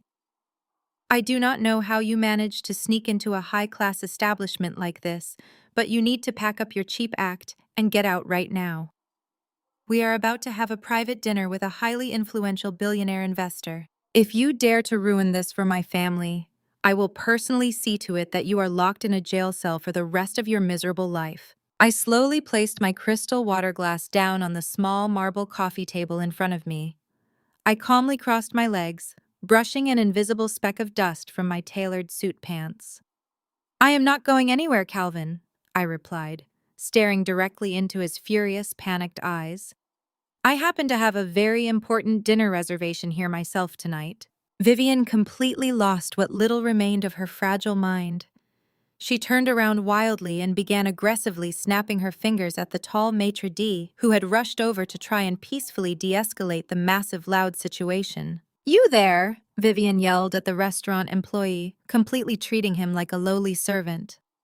"Call your security guards immediately and physically throw this disgusting woman out onto the street. She is aggressively stalking my family. She does not belong in a luxury place like this. Look at her. She is probably planning to violently rob your wealthy customers or beg them for spare change." The maitre d' looked incredibly uncomfortable, but he maintained his strict professional composure. "Madam, please lower your voice," he requested politely, trying to keep the other wealthy guests from feeling disturbed. "I assure you there is no need for security. We do not tolerate any form of harassment in our establishment." "Then do your damn job and kick this trash out right now," Kendrick aggressively chimed in, stepping forward to try and look like a tough, protective man in front of the watching crowd. "She is dangerously harassing us. We are VIP guests. We are currently meeting the CEO of Apex Equity here tonight. If you do not remove her immediately, my father will personally make sure you lose your job, and this entire restaurant gets shut down." Calvin fiercely nodded his head. He crossed his arms over his chest, eagerly anticipating the immediate arrival of the heavy security guards. He expected the restaurant staff to instantly comply with his aggressive demands. He genuinely believed that his fake wealthy status provided him with an impenetrable shield of authority in this city. He stood there puffing out his chest, looking entirely ridiculous in his custom-tailored tuxedo, while Vivian continued to shoot venomous glares in my direction. They were highly prepared to watch me get violently dragged out of the elegant lobby in disgrace. Before Calvin could utter another toxic threat, the frosted glass doors leading to the main dining room swung wide open. The general manager of the exclusive restaurant, an impeccably groomed older gentleman named Mr. Sterling, walked briskly toward our chaotic little circle. He was flanked by two highly intimidating men in dark suits, who looked like top-tier private security. Vivian spotted the manager approaching and quickly stood up taller, her massive diamond choker catching the bright overhead light as she prepared to loudly demand my immediate forceful removal. "Mr. Sterling, thank goodness you are finally here," Vivian declared, her shrill voice dripping with toxic elite entitlement. "Your front desk staff is completely incompetent. We are important VIP guests, meeting an incredibly wealthy billionaire here tonight, and this wretched homeless woman is aggressively stalking my family. I want her physically dragged out of this establishment immediately." Mr. Sterling did not apologize profusely. He did not nod his head and call for his security team to grab my arms. In fact, he completely ignored Vivian Pierce as if she were entirely invisible. He walked directly past the furious, deeply confused Pierce family, completely bypassing Calvin's aggressive stance. He stopped directly in front of the plush velvet sofa where I was comfortably sitting. Mr. Sterling smoothly adjusted the front of his tailored suit jacket and bowed deeply, showing me a level of profound, genuine respect that the Pierce family had never received in their miserable, fake lives. "Right this way, Madam CEO," he announced, his voice projecting clearly across the suddenly quiet lobby. "Your private boardroom is completely ready for you." The absolute dead silence that immediately followed his highly respectful words was physically deafening. The wealthy patrons who had been eagerly watching the commotion suddenly froze their expensive wine glasses, halting halfway to their lips. The entire atmosphere of the lobby shifted dramatically in a single chaotic second. Vivian Pierce looked as if someone had violently slapped her across her heavily powdered face with a solid brick. Her mouth dropped wide open in a highly unattractive display of pure, unadulterated shock. She looked wildly back and forth between the deferential general manager and the calm, collected woman sitting comfortably on the velvet sofa. Her toxic high society armor instantly shattered, leaving her completely exposed and wildly confused. Kendrick stumbled backward, bumping heavily into a nearby polished marble pillar. His eyes grew incredibly wide with sheer, terrifying panic. He remembered the certified wire transfer receipt I had handed to his high-priced lawyers. He remembered my cold, specific warning in the hallway of my apartment. He finally fully realized that his incredibly arrogant father had proudly marched them all straight into a massive, inescapable financial death trap. Kendrick looked at Calvin, his face completely drained of color, and quietly whispered, "I warned you, Dad. I told you she was the CEO." Calvin Pierce stood entirely frozen, his arrogant, aggressive posture rapidly collapsing, like a poorly constructed house of cards. His desperate brain was violently short-circuiting, frantically trying to process the completely impossible, terrifying reality unfolding right in front of his widening eyes. He looked at my sharp designer suit, noting the flawless tailoring. He looked at the respectful general manager waiting patiently for my command, and then he looked directly at my face. I was not a poor, uneducated maid begging for a few spare dollars. I was the absolute apex predator waiting patiently in the tall grass, and he had willingly, happily walked directly into my waiting jaws. All of his illegal financial schemes, all of his desperate hopes to secretly save his failing luxury car dealerships rested entirely in my hands. The woman he had aggressively mocked, the woman he had cruelly placed by the noisy catering kitchen at his son's wedding, was the exact same billionaire investor he was desperately hoping to manipulate. I slowly stood up from the soft velvet sofa, casually buttoning the front of my tailored slate gray blazer. I did not look at Vivian, who was currently hyperventilating softly. I did not acknowledge Kendrick's pathetic whimpering. I looked directly into Calvin's deeply panicked, horrified eyes and offered him a slow, terrifyingly cold smile. "After you, Mr. Pierce," I said, gesturing politely but firmly toward the elegant hallway leading to the exclusive private dining rooms. "We have a massive amount of important corporate business to discuss tonight." I turned away from his horrified face and began walking confidently down the long hallway, closely followed by Mr. Sterling and the two security guards. For a long, agonizing, tense moment, the Pierce family simply stood there in the lobby, completely paralyzed by the crushing magnitude of their monumental mistake. They had two terrifying choices. They could turn around, run out the front glass doors, and guarantee their absolute total financial ruin by the end of the week when the commercial bank seized everything they owned. Or they could swallow every ounce of their massive pride and obediently follow the very woman they had relentlessly abused directly into the execution chamber. The heavy, terrified, slow footsteps echoing softly behind me quickly confirmed they had desperately chosen the latter. I walked through the beautifully decorated restaurant with the absolute total confidence of a woman who completely owned the entire building. The VIP boardroom was located at the very back of the establishment, heavily guarded by thick, soundproof mahogany doors. Mr. Sterling stepped forward respectfully and smoothly pulled the double doors open, gesturing politely for me to enter first. The private room was a masterpiece of modern luxury and intense corporate intimidation. A massive rectangular table carved from a single exquisite slab of dark imported wood dominated the exact center of the space. High-backed premium leather chairs lined the sides of the long table, but there was only one true seat of absolute power in the room. The commanding chair sitting directly at the very head of the table. I walked directly to the head of the table and took my seat.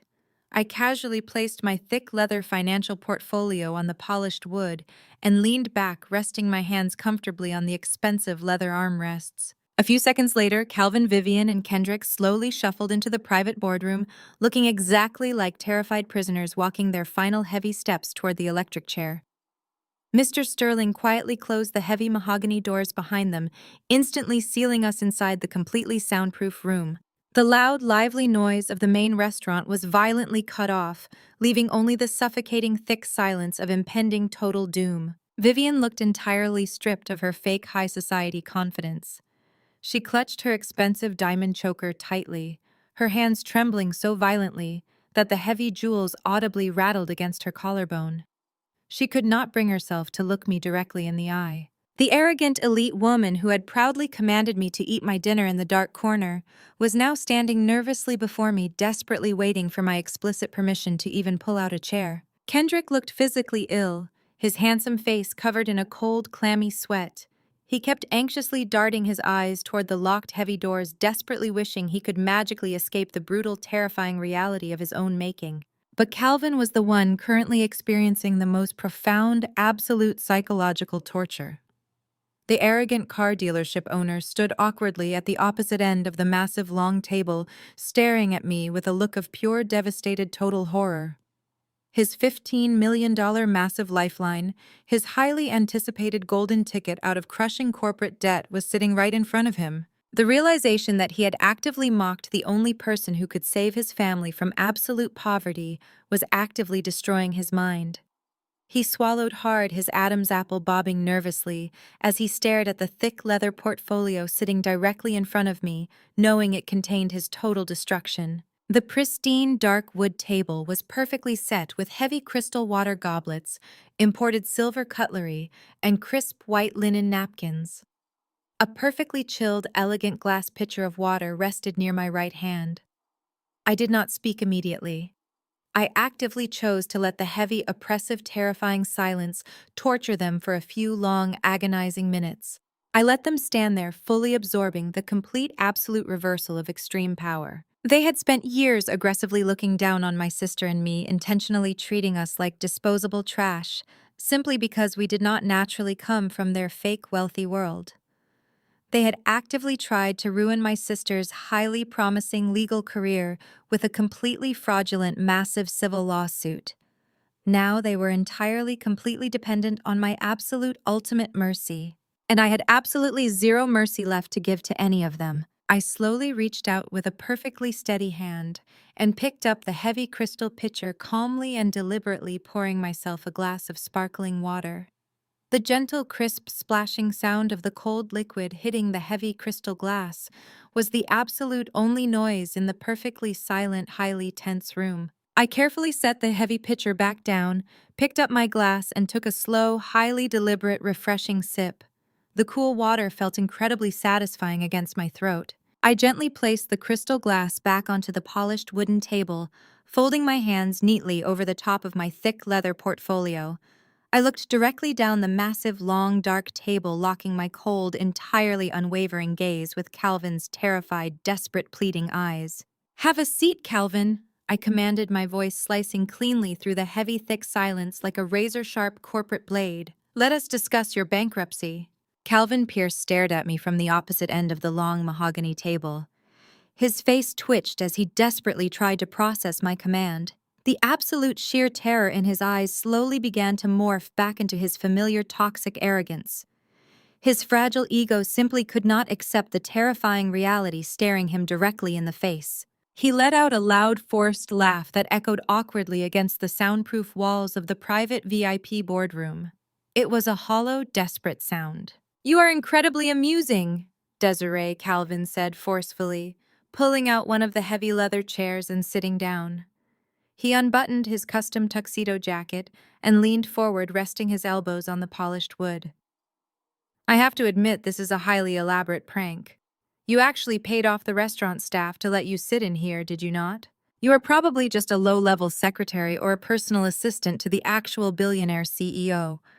So why do you not stop playing this ridiculous little game, go fetch us some expensive wine, and tell your boss that Calvin Pierce is ready to sign the paperwork? Vivian immediately clung to her husband's desperate delusion, like a drowning woman grabbing a life raft.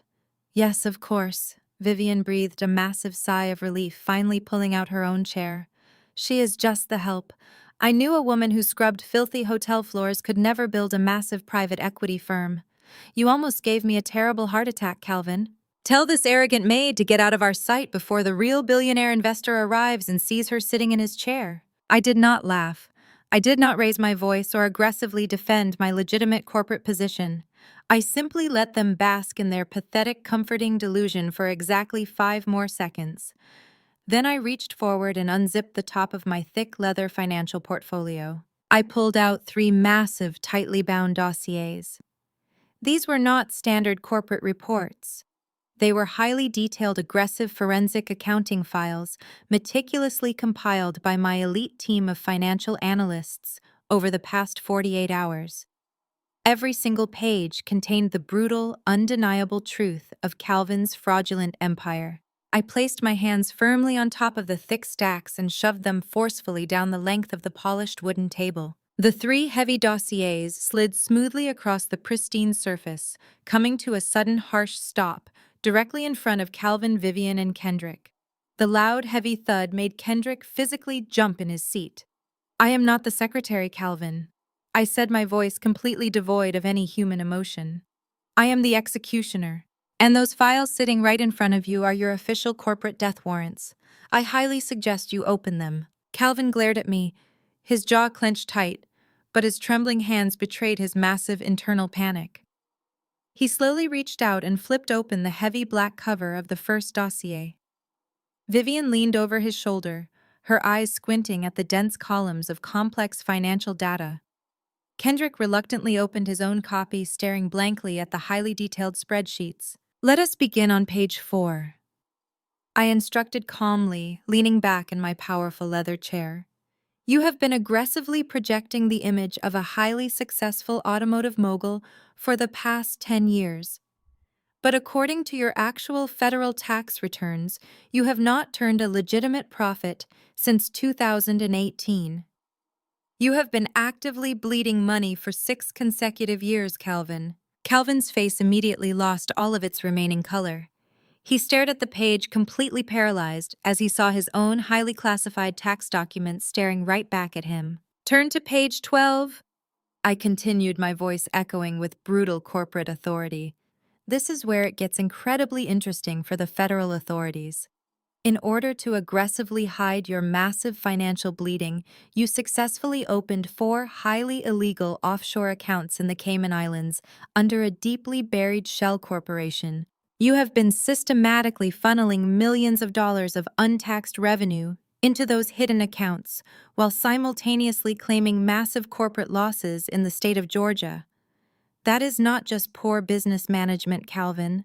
That is textbook federal tax evasion. The Internal Revenue Service normally hands out 20-year federal prison sentences for this exact level of deliberate financial fraud. Vivian let out a sharp, terrified gasp, violently pulling away from the terrifying document as if it were covered in poison.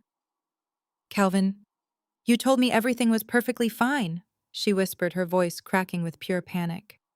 You told me those accounts were completely legal overseas investments. Shut up, Vivian, Calvin hissed viciously, his eyes darting frantically across the damning pages.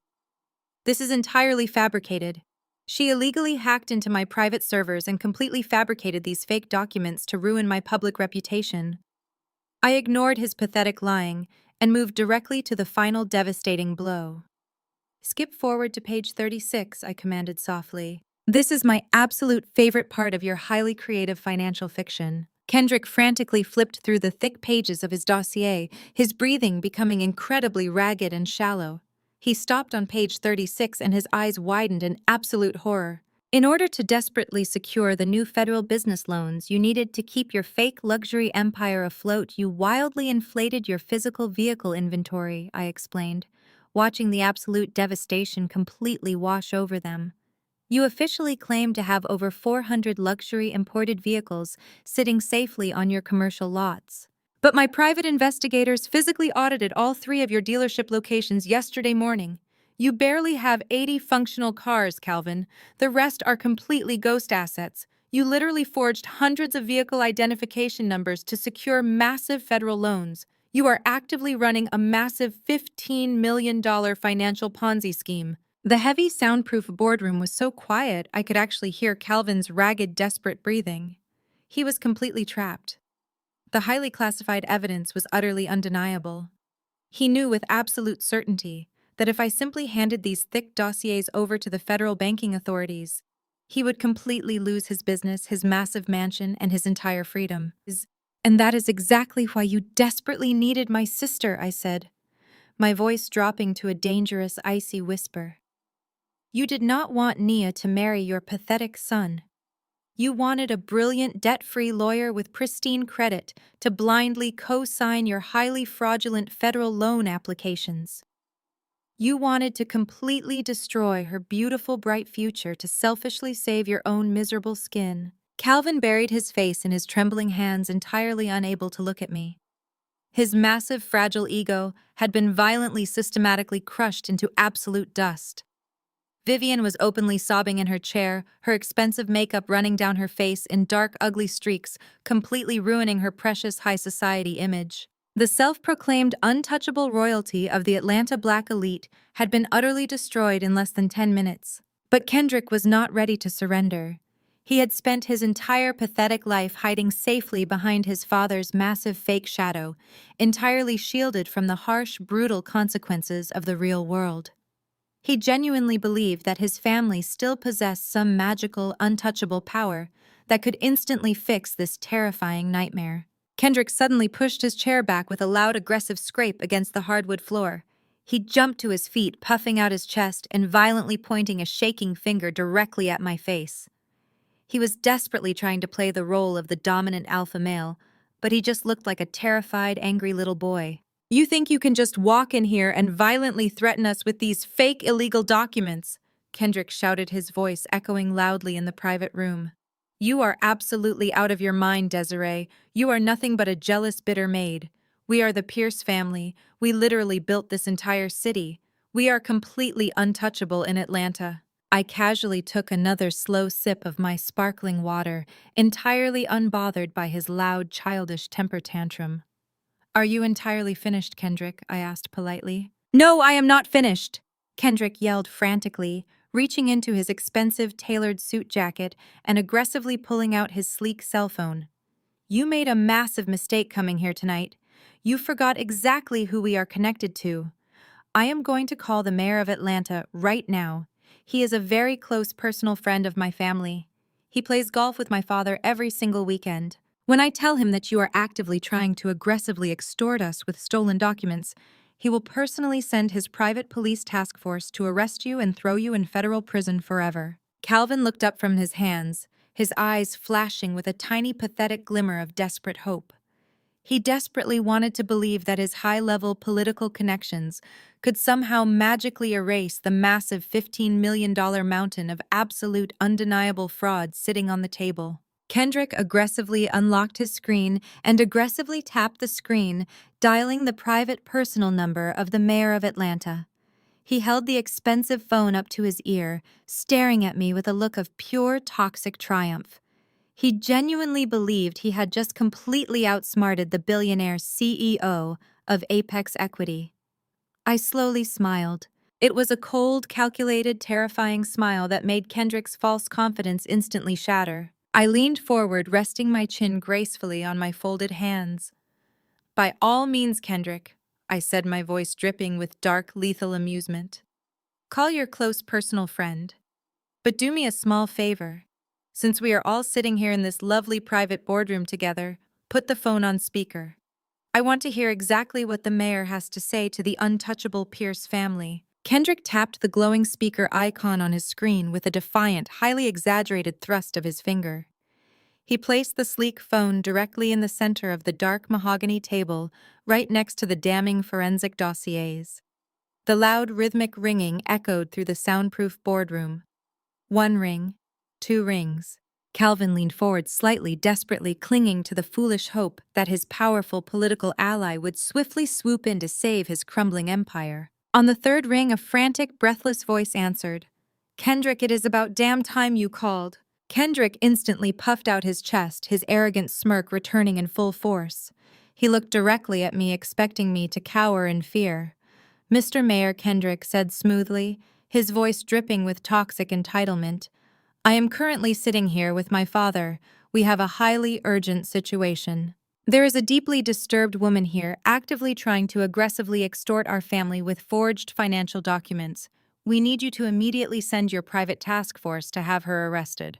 There was a sharp intake of breath on the other end of the line, followed immediately by a loud, chaotic sound of heavy filing cabinets slamming shut in the background. "Are you completely out of your mind?" Kendrick the mayor practically screamed, his voice cracking with pure, unfiltered panic. "Do not ever call this secure number again. Do you hear me? Never." Kendrick blinked in utter confusion, his confident smirk instantly vanishing. "Mr. Mayor, what are you talking about?" "It is us. The Pierces." "I know exactly who it is, you absolute idiot," the mayor roared, completely abandoning his polished political composure. "Do you have any idea what is happening at City Hall right now? Federal auditors just aggressively raided my administrative offices.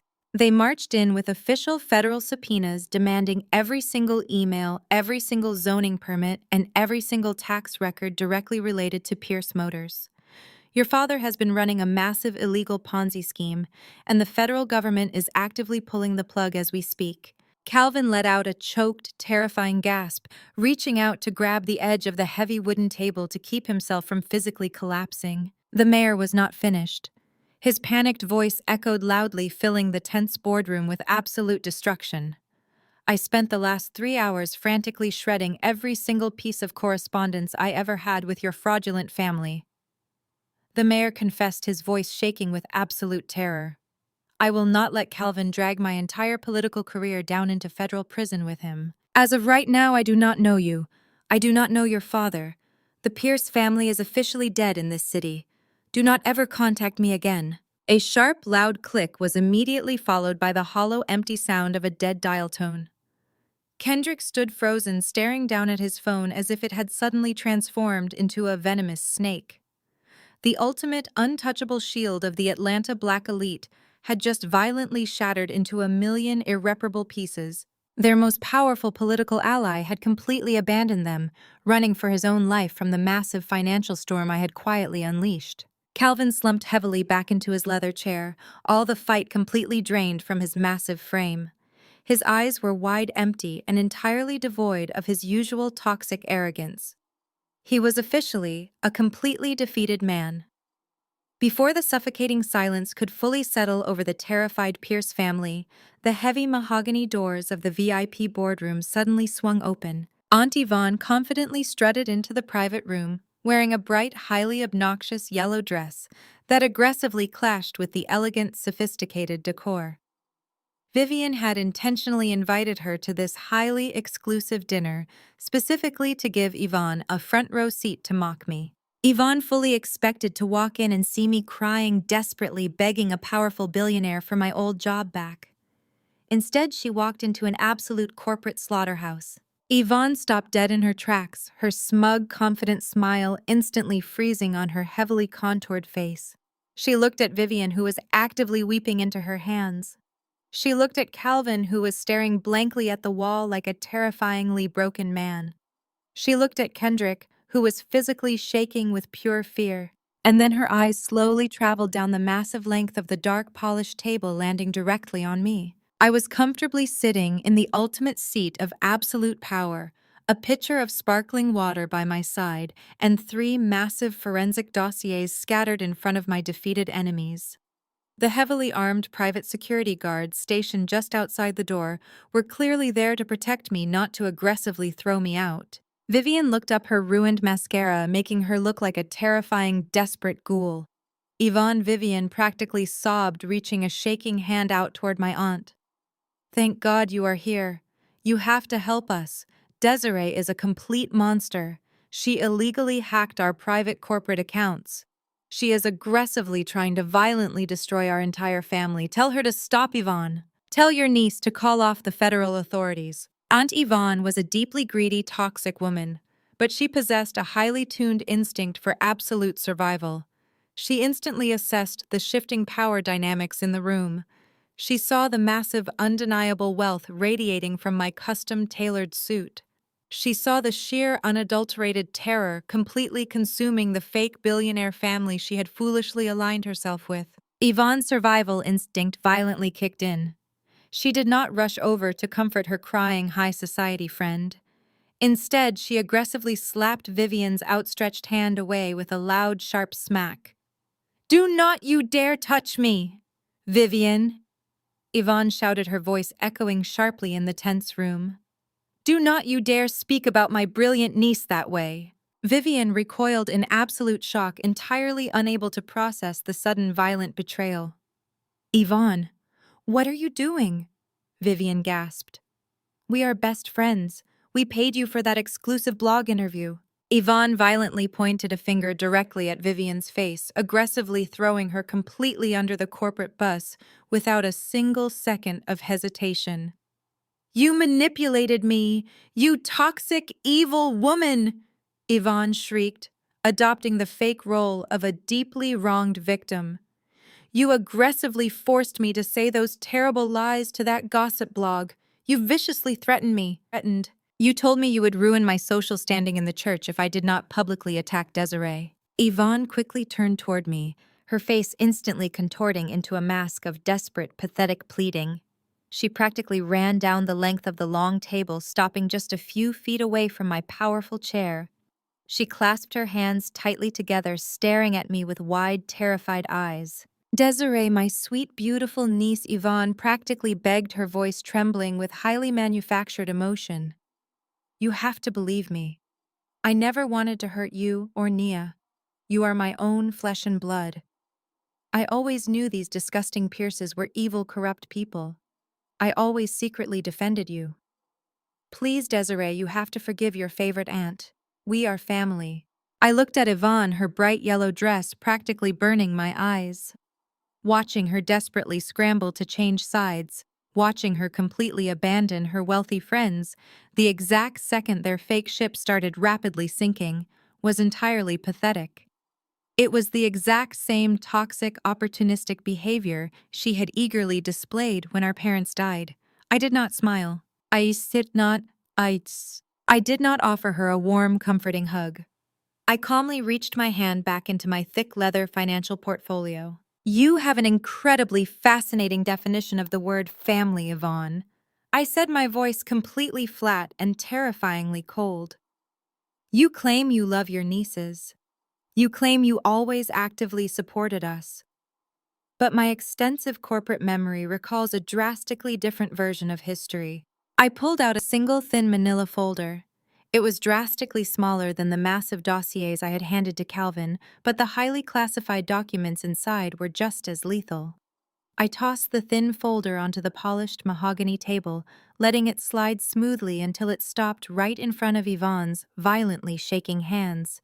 "Open it," I commanded softly. Yvonne swallowed hard, her eyes darting nervously toward the folder. She reached out with trembling fingers and slowly lifted the cover.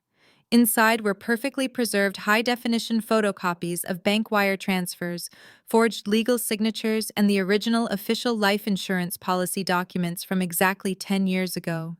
"You spent the last decade proudly bragging to your church friends about your massive financial independence," I stated, watching the remaining color rapidly drain from her highly contoured face. "You happily told everyone that you built your life through extremely hard work. But the absolute brutal truth is that you viciously stole a $100,000 life insurance payout from two grieving, orphaned teenagers. You deliberately forged my signature on the primary beneficiary release forms while I was too busy planning our parents' funeral to actively notice your massive federal fraud." Yvonne started to violently shake her head, her eyes wide with sheer, unadulterated panic. No, Desiree. That was a massive misunderstanding, she stammered desperately, backing away from the table. The bank made a massive clerical error. I was going to give you that money. I was just securely holding it for you until you were slightly older. You used it to buy your house in the suburbs, Yvonne. I snapped, my voice suddenly cracking like a sharp, violent whip, making her physically jump. You selfishly bought a house while I was aggressively forced to move my little sister into a deeply dangerous neighborhood. I had to scrub hotel toilets on the midnight shift so she could eat while you were happily hosting luxury summer barbecues. Yvonne pressed her back against the wall, breathing heavily, her eyes darting toward the heavy mahogany doors, desperately searching for a quick escape. But Desiree, it has been 10 solid years, Yvonne cried, her voice taking on a desperate, highly pathetic whine. You cannot legally do anything about it now. The law protects me. The legal statute of limitations for standard insurance fraud has already completely expired. You are far too late. I slowly leaned forward, resting my elbows on the polished dark wood, steepling my fingers together. I stared at my aunt with a cold, calculating corporate stare that actively stripped away the last remaining shreds of her false confidence. You are entirely correct, Yvonne, I replied smoothly. The legal statute of limitations for standard state-level insurance fraud is indeed heavily restricted. However, you made a highly critical, devastating mistake when you stole our money. You completely forgot who you were actively dealing with. I reached out and tapped a highly specific line on the top document inside the manila folder. You did not just forge a simple document, Yvonne. I explained, my voice radiating absolute lethal corporate authority. You intentionally moved those stolen funds across state lines using a federally insured commercial banking institution. That highly specific action instantly elevates your pathetic little theft from a standard state crime to massive federal wire fraud. And under federal corporate law, when massive financial fraud is intentionally concealed, the strict statute of limitations does not officially begin until the exact moment the act of fraud is finally discovered. Yvonne's jaw dropped open, a tiny pathetic squeak escaping her throat as the terrifying legal reality finally crashed down upon her. My elite corporate lawyers officially discovered your massive concealed fraud exactly 48 hours ago. I concluded, a dark, deeply satisfying smile finally touching my lips. Which means the federal statute of limitations just officially restarted. You are not legally protected, Yvonne. You are completely, entirely exposed. The federal authorities have a massive, highly detailed file with your exact name on it. Yvonne stood completely frozen, her jaw trembling uncontrollably. I gave her exactly 5 seconds to fully process her horrifying new reality. You have exactly 24 hours to pack your cheap plastic bags and permanently leave the state of Georgia, Yvonne, I said, my voice dropping to a terrifying, icy whisper. If I ever see your toxic face in the city of Atlanta again, if you ever attempt to contact Nia or post another vicious lie on a local gossip blog, I will personally press send on that federal email.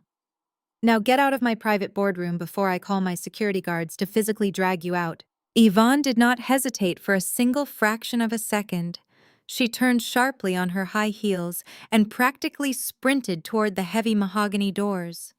She frantically shoved past the large, intimidating security guards stationed outside and quickly disappeared down the elegant hallway, leaving her incredibly wealthy friends entirely behind without a single backward glance. The loud, heavy click of the wooden doors sealing shut signaled the absolute final end of her toxic involvement in our lives. I slowly turned my complete, undivided attention back to the primary targets, sitting nervously across the massive dark table. Vivian was still violently weeping silently into her shaking hands, her expensive diamond choker looking incredibly heavy and entirely ridiculous on her trembling neck. Kendrick was staring blankly at the empty space where Aunt Yvonne had just been standing, completely paralyzed by the sheer breathtaking speed of her brutal betrayal. Calvin was staring blindly at the 3 thick forensic accounting dossiers, his massive chest heaving with shallow, frantic, panicked breaths. I calmly reached into my thick leather portfolio for the absolute final time tonight. I did not pull out another massive, heavy stack of highly classified financial evidence. I pulled out a single crisp, legally binding contract, printed on premium, heavily watermarked corporate paper. I placed it gently on top of the polished mahogany table, right next to my half-empty glass of sparkling water. I reached inside my tailored suit jacket and pulled out a sleek silver luxury pen, placing it directly on top of the crisp document. I slowly pushed the single piece of paper down the massive long table. It glided incredibly smoothly across the pristine dark wood, coming to a sudden harsh stop directly in front of Calvin's shaking hands. He looked down at the printed contract as if it were a highly venomous snake, preparing to aggressively strike his vulnerable throat. "What exactly is this piece of paper?" Calvin whispered, his voice sounding incredibly hollow and completely devoid of its usual arrogant, booming life. "That is your absolute final corporate ultimatum, Calvin," I replied, my tone completely uncompromising and rigidly professional. "That single document is an unconditional transfer of corporate ownership and a direct property deed surrender agreement. By signing that specific paper, you are legally signing over 100% of your massive controlling shares in Pierce Motors directly to Apex Equity Partners. You are also officially surrendering the deed to your heavily mortgaged luxury mansion located in the exclusive Buckhead district." Vivian suddenly let out a loud, horrific, piercing scream, completely dropping her shaking hands from her ruined, tear-stained face. "Our beautiful house!" she shrieked, her shrill voice cracking violently with pure, unadulterated terror. "You absolutely cannot legally take our house. That is my personal home. That is the elegant place where I proudly host all my elite high society church galas. We have comfortably lived there for 20 solid years. You are a completely ruthless, vicious monster, Desiree." I completely ignored her pathetic, frantic, screaming outburst, keeping my cold, unwavering gaze locked firmly on Calvin's rapidly deteriorating pale face. "I am not illegally taking your luxury house, Vivian," I corrected smoothly, my voice easily cutting through her loud, hysterical sobbing. "I am legally seizing a highly leveraged, toxic financial asset that was illegally purchased using heavily stolen corporate funds. Apex Equity already officially owns the valuable commercial land directly beneath your failing dealerships. Tomorrow morning, we will officially own your entirely fraudulent business and the very expensive roof currently sitting over your highly arrogant heads." Calvin slowly reached out with a violently trembling hand, his sweating fingers hovering nervously just a few inches above the sleek, silver luxury pen. "You are completely wiping me out, Desiree." He rasped, his wide eyes rapidly filling with bitter, deeply defeated tears. "You are aggressively leaving me with absolutely nothing but the clothes on my back. I aggressively built that automotive company from the literal ground up. I am a highly respected, powerful titan of this great city. You simply cannot just easily erase my entire massive legacy with a single piece of paper. Your legacy is a massive $15 million criminal fraud, Calvin." I snapped loudly, my voice echoing sharply off the heavy soundproof walls, making him physically flinch. "And you are incredibly, incredibly lucky I am generously giving you this highly specific alternative. You have exactly until 8 o'clock tomorrow morning to officially sign that contract and completely vacate your massive property. If that signed legal document is not sitting proudly on my corporate desk by the exact time I drink my morning coffee, I will immediately forward all 3 of these highly detailed forensic dossiers directly to the Internal Revenue Service and the Federal Bureau of Investigation." I leaned aggressively forward, resting my elbows heavily on the polished dark wood, ensuring every single terrifying word pierced directly into his deeply panicked soul. "The federal authorities will aggressively raid your luxury dealerships before lunch tomorrow, Calvin. They will violently freeze every single one of your hidden illegal offshore bank accounts located in the Cayman Islands. They will physically drag you out of your massive luxury mansion wearing shiny silver handcuffs, while all of your elite high society neighbors eagerly film the entire deeply humiliating public spectacle on their expensive cell phones. You will not just lose your fake plastic wealth, Calvin. You will lose your total physical freedom. You will spend the next 20 years of your miserable, pathetic life sitting quietly in a cold, dark federal prison cell entirely forgotten by everyone in this city forever." Calvin's physical reaction to the terrifying absolute truth was instantaneous and deeply, incredibly terrifying to witness. He suddenly clutched his left hand violently against the exact center of his chest, his dark eyes bulging wildly from their sockets in pure, unadulterated fear. He let out a sharp, agonizing, painful gasp, leaning heavily against the dark mahogany table for desperate physical support. His heavy breathing became incredibly erratic, rapidly transforming into short, shallow, panicked pants as sheer absolute terror completely overwhelmed his rapidly failing cardiovascular system. Dad Kendrick yelled loudly, finally breaking forcefully out of his terrified, paralyzed, frozen state. He rushed quickly over to his father's, shaking side aggressively, grabbing his tailored shoulder. "Dad, are you okay right now? You need to breathe. Just breathe right now. Look at me, please." Calvin simply could not speak a single coherent word. He was actively, aggressively hyperventilating his entire massive frame, shaking violently as the colossal crushing weight of his total complete financial destruction physically crushed his fragile body. His massive fake empire, his deeply arrogant social status, his millions of stolen dollars. It was all entirely completely gone forever. He was absolutely nothing but a broke, desperate, pathetic criminal actively facing decades in a federal prison, and his highly stressed physical body was aggressively shutting down from the massive, overwhelming psychological trauma. Vivian completely, entirely broke down. She violently threw her head back and let out a loud, agonizing, dramatic wail of pure, total, bottomless despair. The absolute devastating realization that her highly exclusive elite socialite life was completely permanently over finally crashed violently down upon her shallow shoulders. There would be absolutely no more expensive Michelin star dinners in private VIP boardrooms. There would be absolutely no more luxury diamond chokers securely locked in her wall safe. There would be absolutely no more elite church galas where she could proudly look down her surgically enhanced nose at hard-working people she deeply deemed completely beneath her. She was going to be aggressively, mercilessly evicted from her massive luxury mansion and publicly, utterly humiliated in front of the entire wealthy city of Atlanta. She violently buried her tear-stained face in her shaking arms, sobbing uncontrollably hysterically against the polished dark wood of the massive VIP table. Kendrick looked absolutely totally lost. The incredibly arrogant golden boy who had confidently aggressively shown up at my apartment door with two highly paid corporate lawyers just yesterday afternoon was currently watching his entire massive unearned inheritance rapidly burn to absolute ash right before his terrified eyes. He had absolutely no real-world skills.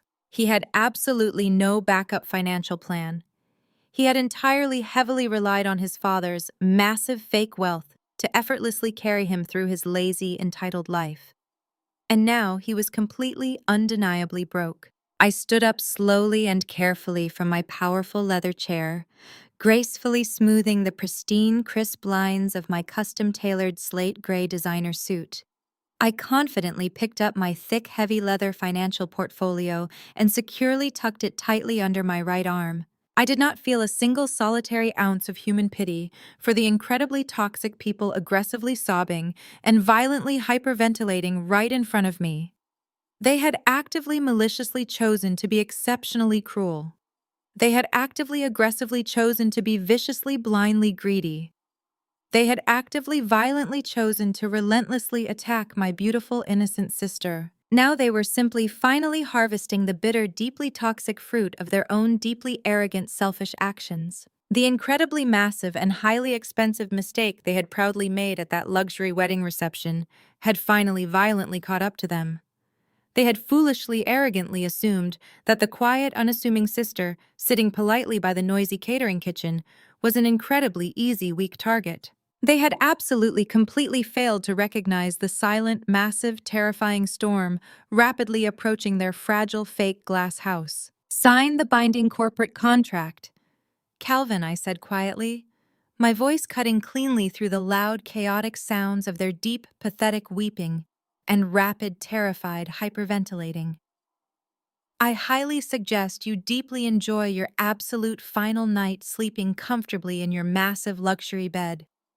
Tomorrow morning, your entirely new, completely broke reality officially begins. I turned my back firmly on the utterly, completely destroyed Pierce family and walked smoothly and confidently toward the heavy mahogany double doors. The tall, imposing security guards immediately respectfully pulled the heavy doors wide open, allowing me to gracefully exit the private VIP boardroom. I walked smoothly and confidently out into the beautifully softly lit restaurant lobby, leaving the entirely shattered, completely ruined remnants of the fake Atlanta elite crying desperately in the absolute dark shadows behind me forever.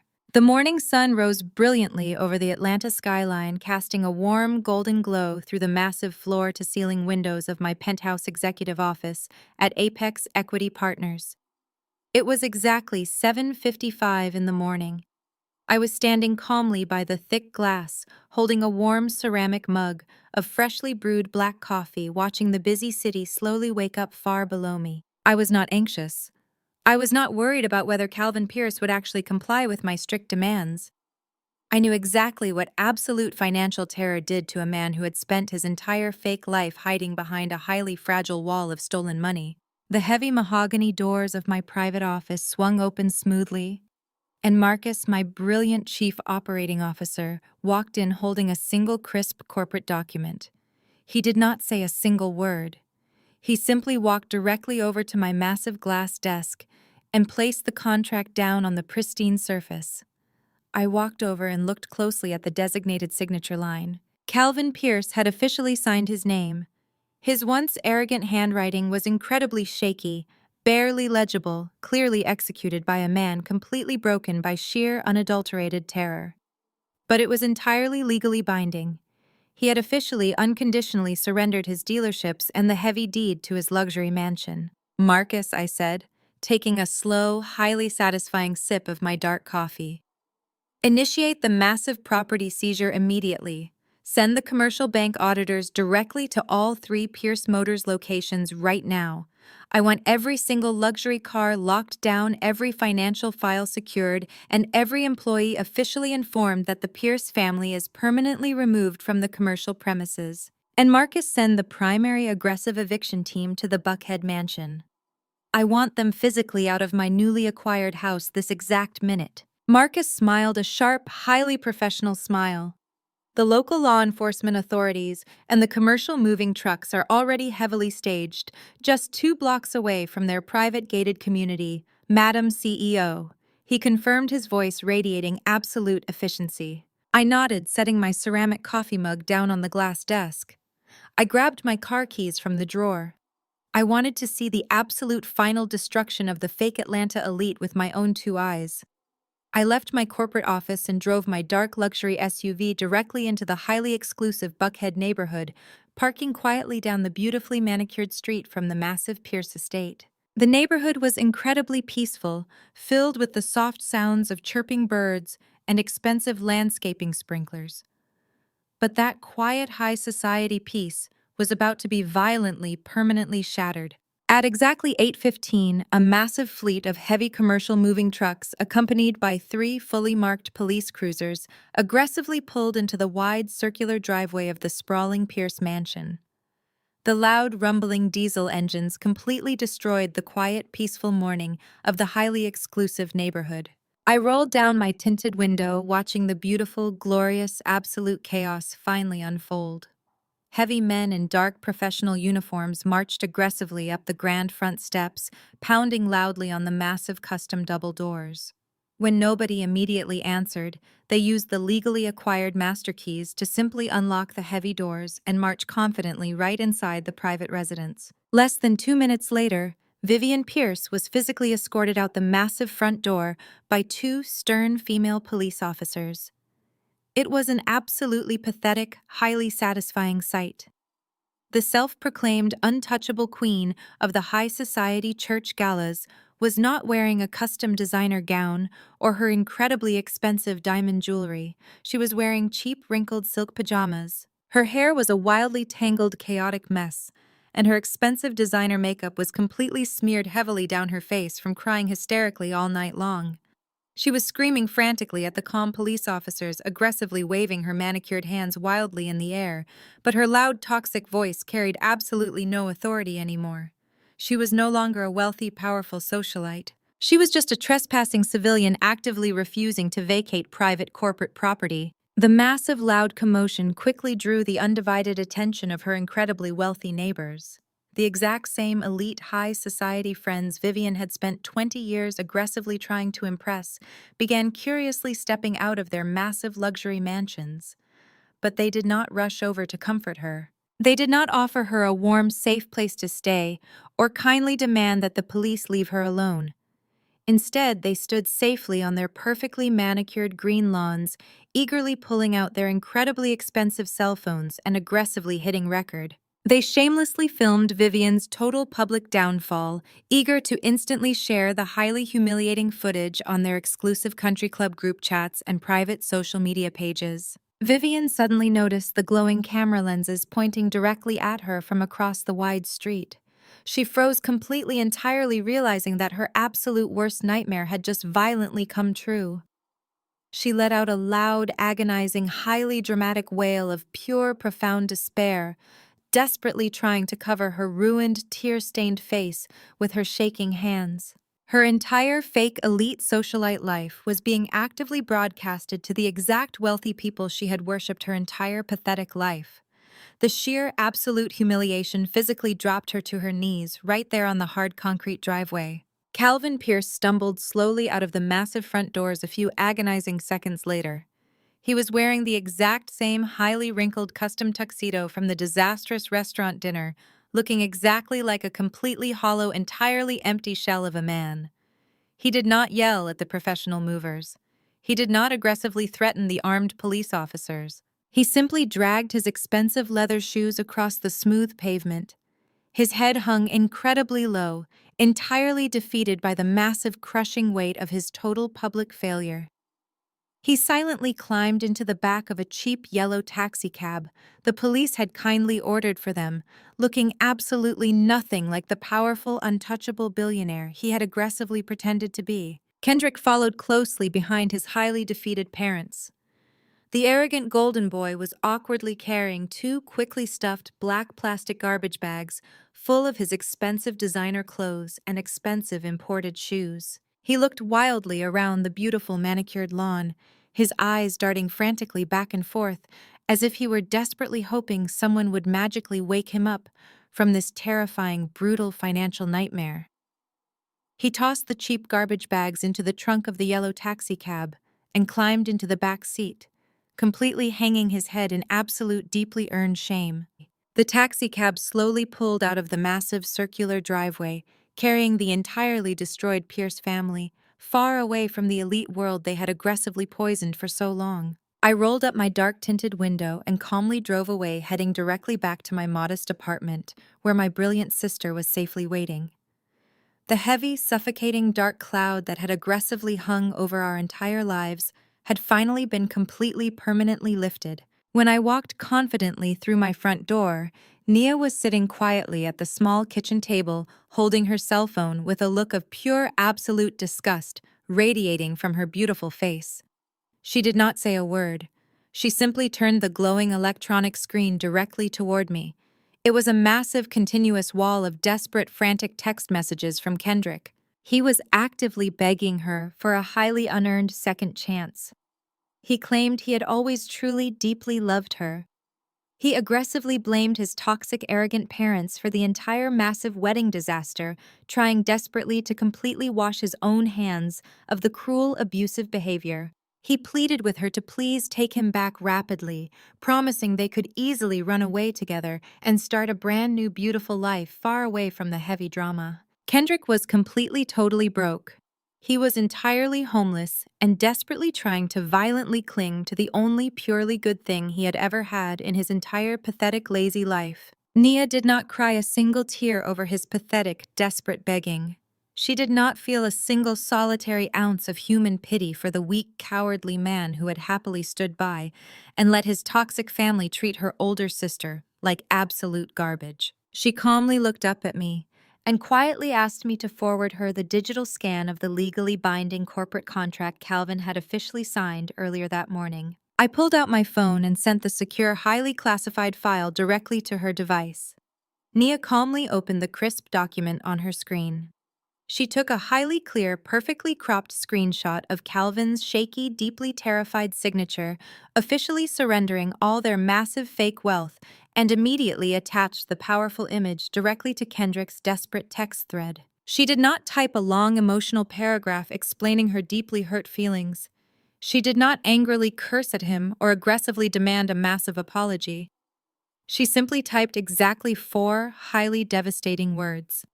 Have a nice life. She firmly hit send, confidently watched the final message clearly deliver to his phone, and then permanently entirely blocked his phone number across every single digital platform. She placed her phone securely face down on the wooden kitchen table, looked directly up at me, and smiled an incredibly beautiful, genuinely, completely free smile. The massive absolute catharsis washing over her bright face was entirely worth every single difficult sacrifice I had ever made in my entire life. We were finally completely, entirely free from their dark, toxic shadow. We had successfully burned their fake empire to the ground and emerged completely victorious. I walked slowly over to the kitchen table and wrapped my arms tightly around her, pulling her into a deeply comforting, warm embrace. The future was completely ours. We did not need their fake money or their toxic validation. We had each other, and that was more than enough to build a magnificent legacy together. While Calvin and Vivian Pierce were being aggressively and forcefully evicted from their fake high society lives, another highly satisfying scene of absolute justice was simultaneously unfolding on the exact opposite side of the city. Aunt Yvonne had frantically rushed back to her supposedly successful independent insurance brokerage firm very early that morning. She was desperately attempting to quietly transfer all her remaining stolen financial assets into highly untraceable private offshore accounts before my elite corporate lawyers could officially freeze them. She was sweating profusely, her bright yellow dress from the previous night completely replaced by a heavily wrinkled cheap blouse as she frantically, aggressively shoved highly sensitive documents into a loud paper shredder. She genuinely believed she could quickly outsmart the federal government and easily escape the massive incoming legal storm. But she was entirely far too late. At exactly 9 o'clock in the morning, 4 unmarked dark government vehicles aggressively pulled up directly in front of her busy commercial office building. 6 highly intimidating state insurance regulators, accompanied by 2 armed federal agents in dark suits, marched confidently through the front glass doors of her brokerage. Aunt Yvonne looked up from her computer screen, her eyes widening in absolute unadulterated terror as she saw the bright, shiny gold badges flashing dangerously under the harsh fluorescent office lights. The lead federal agent did not politely ask her to quietly step into a private back room for a friendly chat. He loudly declared that her entire commercial business was officially under immediate federal seizure for massive corporate wire fraud and aggravated grand larceny. Yvonne was physically, forcefully escorted out of her own private office building, wearing shiny silver handcuffs, while all of her completely shocked employees eagerly watched the entire deeply humiliating spectacle. She desperately tried to hide her highly terrified, ruined face from the local news cameras that had mysteriously received a highly anonymous early morning tip about the massive high-profile federal raid. The deeply toxic, cowardly woman who had aggressively stolen the absolute only financial safety net my parents had left us was finally completely stripped of her fake independence and her stolen wealth. She would spend the rest of her rapidly aging, pathetic life aggressively fighting a completely unwinnable federal criminal case. Every single toxic family member who had actively, maliciously participated in our abuse had been entirely, completely neutralized. They were officially permanently erased from our bright, beautiful future. Exactly 3 highly productive weeks later, the oppressive summer heat had finally beautifully broken, revealing a crisp, elegant autumn morning in the busy city. I was standing comfortably in my massive penthouse executive office at Apex Equity Partners. The heavy, polished mahogany doors swung open smoothly, and Nia walked confidently into the bright room. She was no longer the highly stressed, terrified bride desperately trying to mold her beautiful, authentic self into the highly toxic Pierce family image. She was radiating absolute, pure, undeniable corporate power. She wore a stunning custom-tailored emerald green business suit that perfectly complemented her bright, incredibly confident smile. In her hands, she proudly held a heavy, custom-polished wooden frame.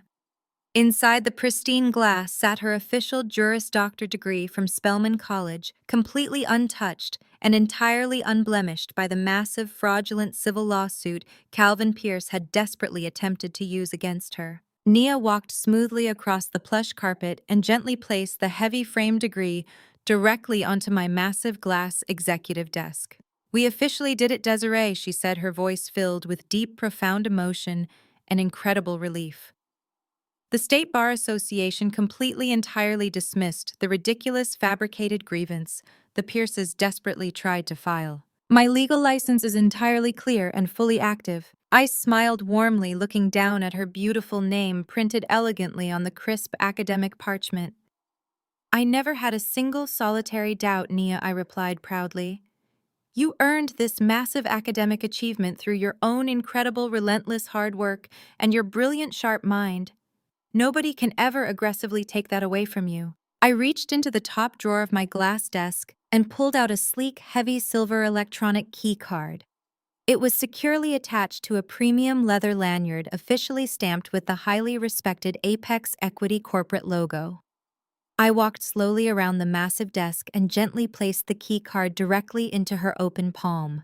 Nia looked down at the silver card, her brow furrowing in slight genuine confusion. "What exactly is this?" she asked, looking up at me with bright, curious eyes. "That is the master access key to the massive corner executive office right down the hall." I explained, my smile growing much wider. "I do not just need a highly intelligent, loving sister, Nia. I need a brilliant, highly aggressive corporate lawyer to help me fiercely legally protect this massive financial empire we are actively building together. If you are officially ready, I would be incredibly honored to formally welcome you as the brand new Chief Legal Counsel of Apex Equity Partners." Nia gasped loudly, her beautiful eyes instantly rapidly filling with happy, incredibly grateful tears. She aggressively threw her arms tightly around my neck, hugging me much tighter than she ever had before in her entire life. "Thank you, Desiree," she whispered, her voice cracking with pure, absolute joy. "Thank you for aggressively, fiercely protecting me. Thank you for never ever giving up on us." We walked together over to the massive floor-to-ceiling glass windows, looking out over the sprawling, beautiful, highly active skyline of Atlanta. The massive city was bustling with complex corporate deals and millions of busy people, but in our private penthouse sanctuary, everything was perfectly, beautifully peaceful. We had successfully, miraculously survived the deepest, darkest, vicious betrayals from the exact toxic people who were supposed to unconditionally love and protect us. We did not desperately beg for a tiny, pathetic seat at their highly toxic, arrogant table. We aggressively, proudly built our own massive, magnificent table, our own undeniable generational wealth, and our own absolute permanent peace. If you are watching this video right now, I want you to actively listen to my voice very carefully. Your true, incredible worth is never ever defined by the highly toxic people who blindly, foolishly refuse to see your immense value. If your own family members or your arrogant, entitled in-laws actively treat you like an unwanted heavy burden, if they aggressively, maliciously try to make you feel poor, uneducated, or entirely unworthy of their fake elite presence, it is absolutely time to permanently stop fighting for their deeply conditional, toxic approval. Do not ever let anyone aggressively push you into a dark, lonely corner by the noisy kitchen doors. You have the absolute incredible power to confidently walk away. You have the massive inner strength to build your own beautiful, massive empire from the absolute ground up. Sometimes, the absolute greatest revenge is not actively destroying the people who deeply hurt you, although that is highly, deeply satisfying. The absolute greatest permanent revenge is becoming so incredibly successful, so utterly deeply peaceful, and so completely undeniably powerful that their toxic little dark world entirely ceases to exist in your beautiful, bright reality. Have you ever had to bravely, fiercely stand up and completely walk away from a highly toxic family member or a deeply abusive, entitled in-law who aggressively, dangerously underestimated your true worth? How did you finally find the incredible inner courage to actively build your own beautiful, peaceful table? I would absolutely love to read your amazing, powerful personal stories in the comments section below. Please hit the like button and actively subscribe to my channel if this powerful story deeply resonated with your own brave personal journey. Always remember, you are incredibly valuable. You are entirely undeniably worthy, and your beautiful, authentic life is just actively beginning. True worth is never defined by the labels toxic people place on you. Desiree's story proves that silent resilience and strategic growth are far more powerful than loud, empty arrogance. While others focus on a facade of status, focus on building an unshakable foundation of independence. Never sacrifice your dignity for a seat at a table where you aren't respected. The greatest victory is not just proving them wrong, but reaching a level of success where their opinions no longer matter. Value your own sacrifice and walk away from those who seek only to exploit your kindness and hard work. Have you ever stood up to a toxic family member to protect your peace? Share your story in the comments below.